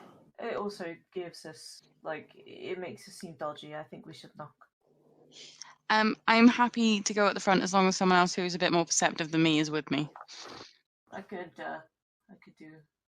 come out the front with you. I got a +7 to perception. I'd like to Thank take a look around before we knock. I could have sworn someone else in the party. Oh shit! In my Wait, don't go off What? map. yeah, I didn't try to. I promise. This is my tantrum for you not saying that this is Arctic. Just saying. What were you going to say? Someone else can... I could have sworn that someone else in the party could speak Draconic as well as me. Might have been Loic. Oh, maybe. That is possible. Stop it! No, I will not stop. Sorry. Alright, I would like to do a perception check before we do any kind of knocking. Sure. Check the area. Could she have a advantage to that because I am still with her doing the perception, wherever she is. You can see the cat go across the two cameras. Are we definitely clear that it's ours now? So, as you make your way inside, you can immediately tell there are some small, medium-sized silver dragons that are just sort of walking around at the moment, speaking with each other. Because you're not stealthing, they immediately see you inside. We weren't going in, we were going to knock. Well, Arabella's walked inside, so. Don't think she meant to. Arri's muted. I'm in. Did you just go in? Okay. Yeah, I did. Well, Not quietly, sorry. we'll change from knocking to announcing ourselves as we enter. Yeah, I'm not trying to be quiet about it. I'll probably open the door and just say like hello, like in Draconic. One of them looks at you, just calls out in Draconic. Who are you? I'll bow and I'll say, my name is Arrabella Deep Hollow. I am here to see Blitwing with my party. Ah, you are expected. You are honest. You may pass. Thank you. May my party pass also? We need to look out for the dangerous ones. I don't believe that any of my party are dangerous, but I understand your concern. Ooh, I feel like they're gonna... Okay, I will step in as well. Follow in. Verity's quite far behind. Do you want to be that far away, Verity, or? One of the silver dragons gets very close up to you, Arrabella, like within 10 feet, and just sort of looking at you. You can see its scales are fresh and pristine, almost as if it's very, very. And it sees Bellatrix walks in after you, and it's kind of backs off a little frightened of you, actually. I'm holding my hands up. I'm not here to fight. I'll just say that she's safe. It's fine. She is very gentle and very loving. We'll just do this. Verity is typing. Verity is typing. Okay. Typing.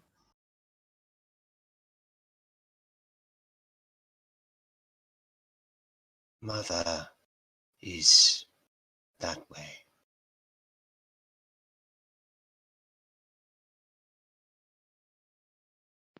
Can I insight, please? You don't trust anybody.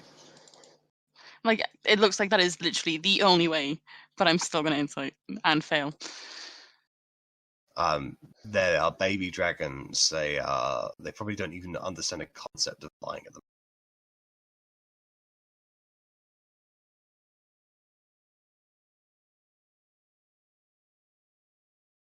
Keep going that way then. Did you? Because Verity, you haven't actually sent a message. They do be. I'm sorry, roll 20's just suddenly gone really laggy. Otti, once you step out in the front of the dragon wormlings' attitudes change. You! And they sort of back up and they start to surround you a little. You must leave. I'll fall back. Like, she's safe. She's safe, you have my word. She's the violent one! She believed that people were at risk, and she wanted to protect that. Any violence that she offered was only to protect Blitwing. Okay. Make a persuasion roll. As long as Verity's behind me, that's fine.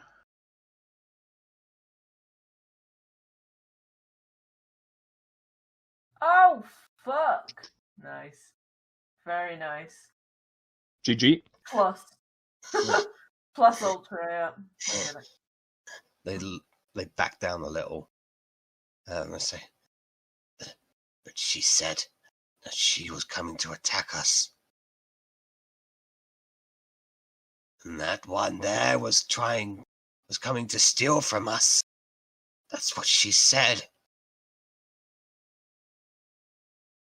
So I'm assuming you've spoken to the lovely maiden of the Shrine Maiden, as we know her. You must. We merely so Korgrin was lying. Basically, he wanted to understand what this person wanted with Blitwing. We weren't sure if we could trust this person, so Korgrin was just trying to gain her trust and see if she was trying to hurt Blitwing. That's all this is. I promise you, both Otti and Korgrin are very trustworthy party members, and they will not do anything to harm any of you. They look at each other. In fact, I'll leave a coin if that helps. I'm assuming Arrabella is translated as the only speech. Yeah, Arri, stop running away. We literally just had that conversation between ourselves. Arri now speaking common. Yeah, I literally says like, I'll just assume that they're all speaking in common now then. Yes, but I would be translating the conversation if they're not speaking in common.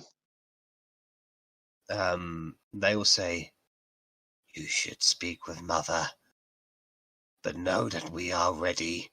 We will protect her if we have to. We're not powerful, but you will not hurt our mother. We have no intention of hurting either you or your mother. We are here merely to talk to your mother in the hopes of saving you all.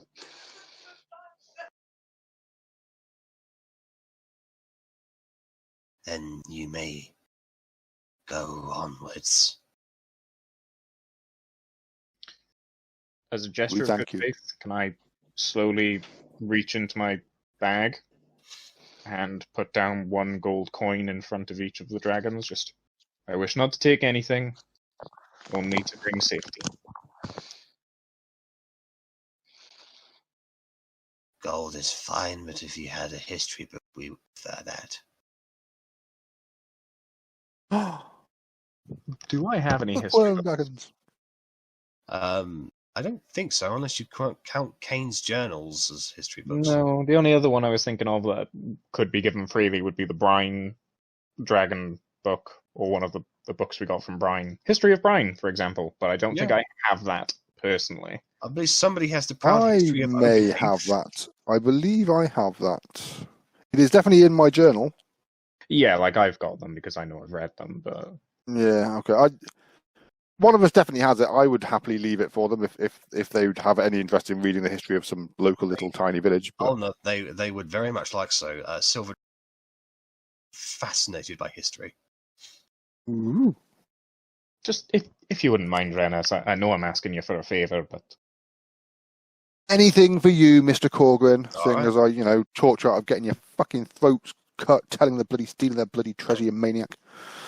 And yes, I take the book out of my some sort of pockety area and place it in front of them. So they sort of scoop it away with their crest and says, "Thank you. We appreciate this." I hope it brings you much joy. I'm going to wait for the party to come a bit more into the cave before I continue moving on, which is why I haven't moved. So no, Georgia said that her Because they're all still very much by the has entrance. been very laggy for her, so I'm taking. that was a while ago. But yeah, it's just because Verity was still outside and I didn't want to leave her out there, whether that was like a known thing or if it was just accidental. Or So whatever. these dragons move aside. For you, I assume Verity will just be behind me as well. and they point that way. Come, little Rennas, come catch up. I mean, I'll come, but I'm also wondering if perhaps I should stay outside, because, I mean, if there probably is a treasure hoard, I mean, I know what I'm like. I can't see a big pile of treasure. Stag said and that not... he'll like destroy you if you touch anything. Which is why me staying outside is probably a good idea.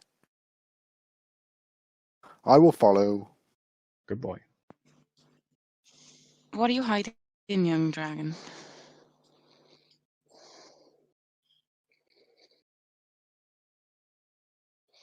He looks at you and he says, "Mother is not that way. She is that way." Very well. And as you turn around the corner, yeah. Feedback. Oh, sorry, I haven't got my phone anywhere near it, so. We believe you. Where did Verity participate to? Yeah. I was wondering where Verity went because I'm pacing myself based on where Verity is. No, just underneath Arri. She's ahead. So as you turn around the corner, Arrabella, you see this large dragon with these perfect curly spikes sort of sticking out of her spine. Oh, it's got Yellow with orange eyes just standing, and she seems to be waiting for. Well, come in.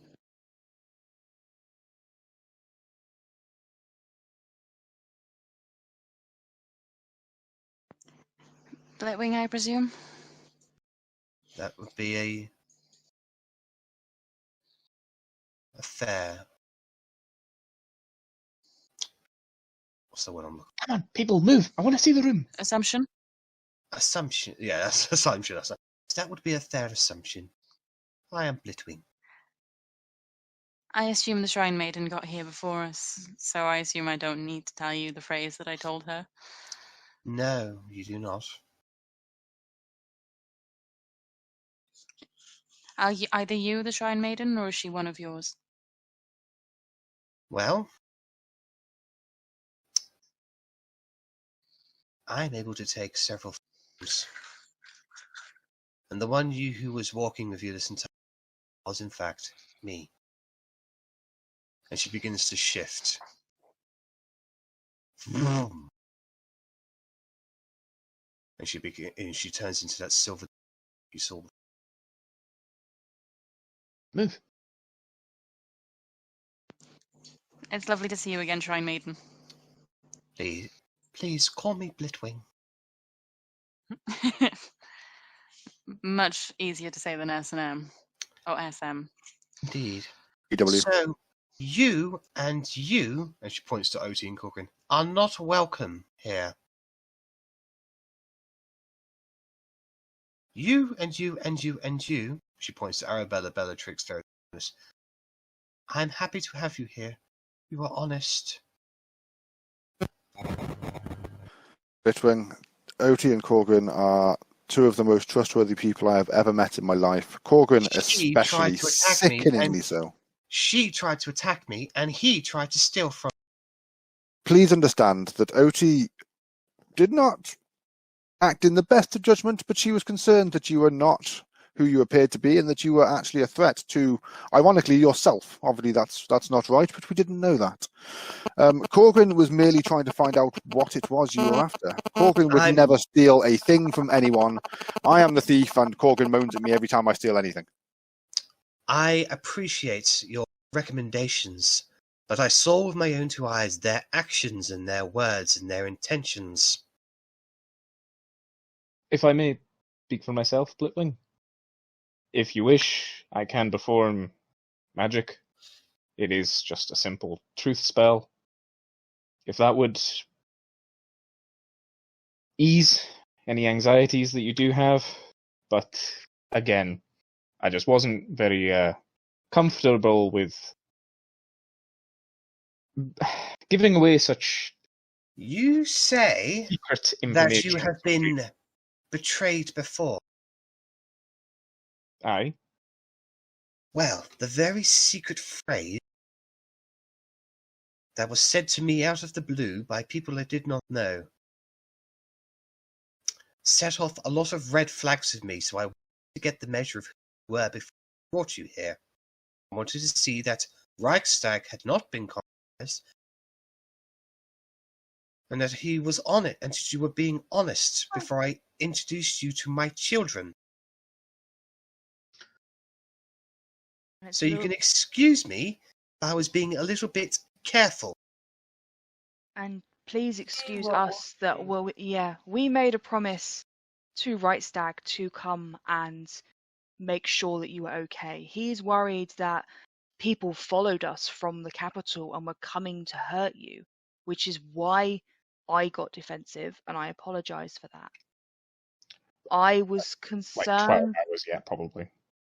I was concerned that your motives were not honest, and you were coming to hurt yourself. And as ironic as that sounds, I would rather have made sure that you were okay from yourself. She shifts her form again, and once again becomes the larger silver.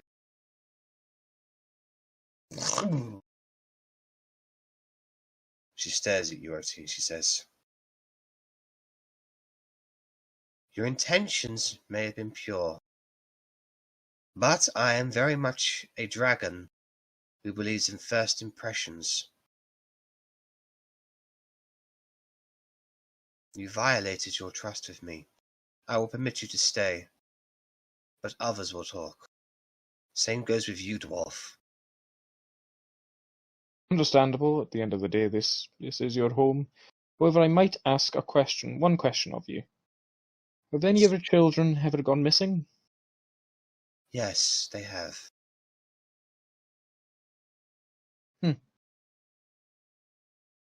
I may have tried to save them, or at least one of them. Did you get their name? I did, but I apologize if it does not come back to me right now. Arri might remember with keen mind. It was the dragon outside of the Outside in the ice caves that couldn't move. Yeah. lesser restoration that then within a few minutes was then back under the Kurazul's kind of paralysis. I know it gave its name, but I don't believe I wrote it down. I definitely did not write it down, but it was within the last 30 days, so I should remember it because I was around you at that time. So I think I may have I've got it written down. I lie. I'm sorry, it's Rishal. Yep, it's Rachel. Well, Rachel was inside some caves, and I tried to aid him, but I didn't actually know what ailed him at the time. I hope he still lives. He wasn't there when we last passed through.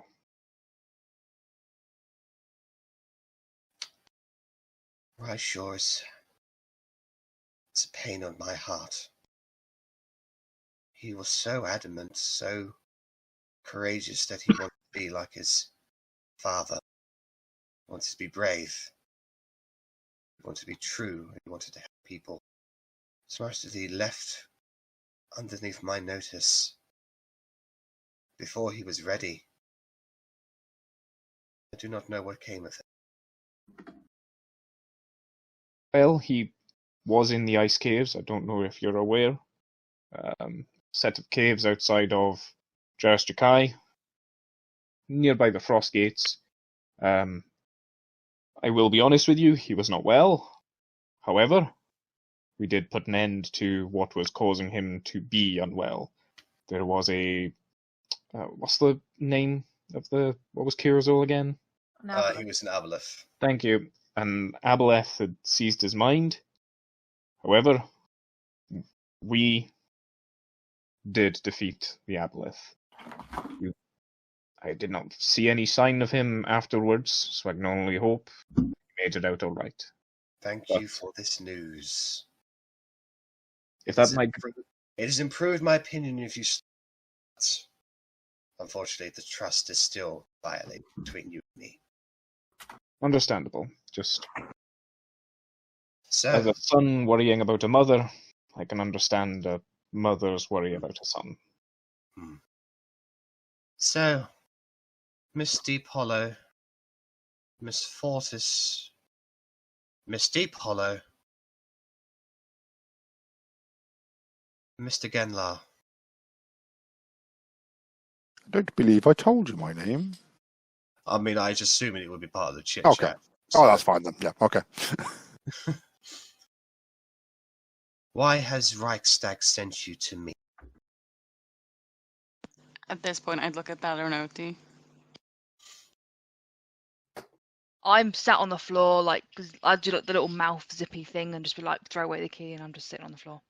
I'd apparently gone off. So we recently left Jarstrakai, and Reichstag was kind enough to help us escape and to help several other innocent people flee the capital as well. Unfortunately, he was injured, but he is now concerned that certain people from the capital would now be after him and in turn after you as well. Now, he has no reason to believe that anyone knows the location of your nest, but as he was not aware of many things happening in the capital apparently, and now he is concerned that it's possible they do, and he just merely wants to protect you and your children.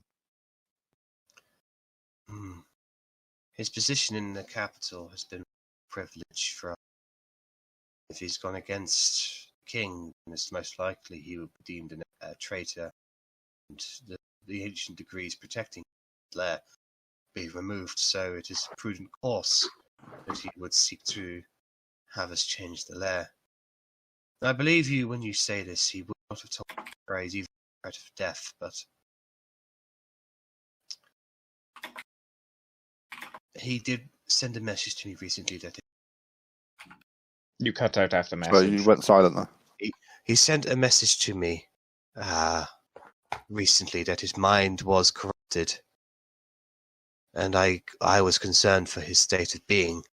Never has a creature ever overcome his mind before, so you can see why I was on guard with you. Very understandable. Unfortunately, the king and many members, many people in the capital have been corrupted by Arganeth. It is possible it was some form of corruption from Arganeth or one of his followers that Reichstag was referencing. It was Far, wasn't it? It was Far, yeah. Far's unaffiliated. Oh, unaffiliated. yes, of course. Well, actually, no. Far was affiliated with Arganeth in a certain way. She used to get her power back. Yeah. Or get more power. In that case, well, the person that was influencing Reichstag's mind is now dead. Yeah, we took care of that Reichstag, and that was when we first met Reichstag, who managed to fight off the influence that was upon him and join us in defeating this evil. Are you the numpties? That's us. But with such pride in my voice. I thought that was a poor joke on his part. You see, what it is people hear the word numpties and they underestimate us, and being underestimated is our key technique. Well, thank you for the words that you have bring me. I'll get my children together. I will get the eggs that I have, gather the hordes, and I'll begin the process of finding a new lair. Thank you for the journey. I'll take it from here. Have you seen anyone unusual up the mountain?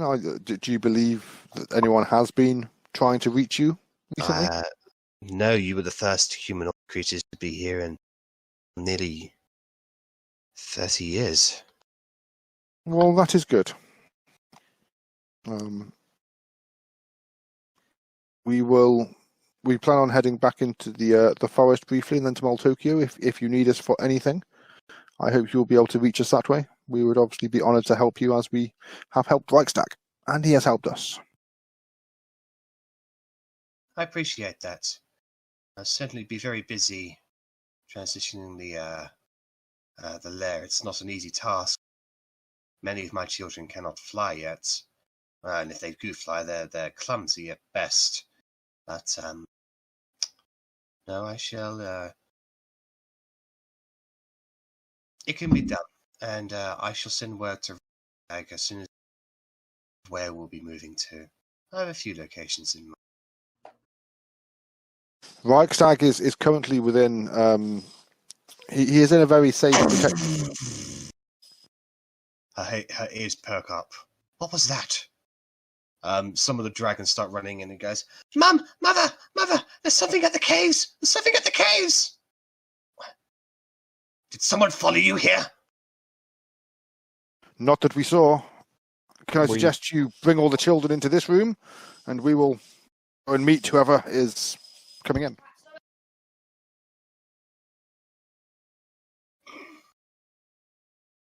She was out, and it's not a kind of an aggressive roar. It's more of a cool, and you can see that the baby dragons that are there, their talons, their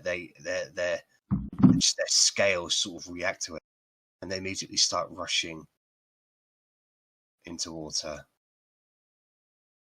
Are there any other entrances into this room? There's the entrance that Reichstag uses, but the babies are saying, no, it's the way that they came in. It's the way that they came in. Block the other way just in case. Yeah, get out from the other way. Like, go as quick as you can. Just try and go. Oh no, I meant more of a defend the other entrance. Barricade yourselves in. Of course. If you can help me in this endeavour, please do so. I must protect my children. You keep them safe, we'll keep you safe. Rennas, as you step around the corner, making your way out, you can see individuals have appeared in the entrance that you can. Three of them are humanoid serpent-like creatures. Effectively, they have humanoid bodies but serpent-like heads, bluish like scales and reptilian tongues that sliver out. They are carrying poisonous-looking weapons, and there's a female humanoid-looking individual there. There's a female humanoid individual-looking person there with silver skin and kind of revealing sort of lush dress-like, but her hair is made of snakes. And they are advancing on your position aggressively. And that's where we'll end tonight's session, guys.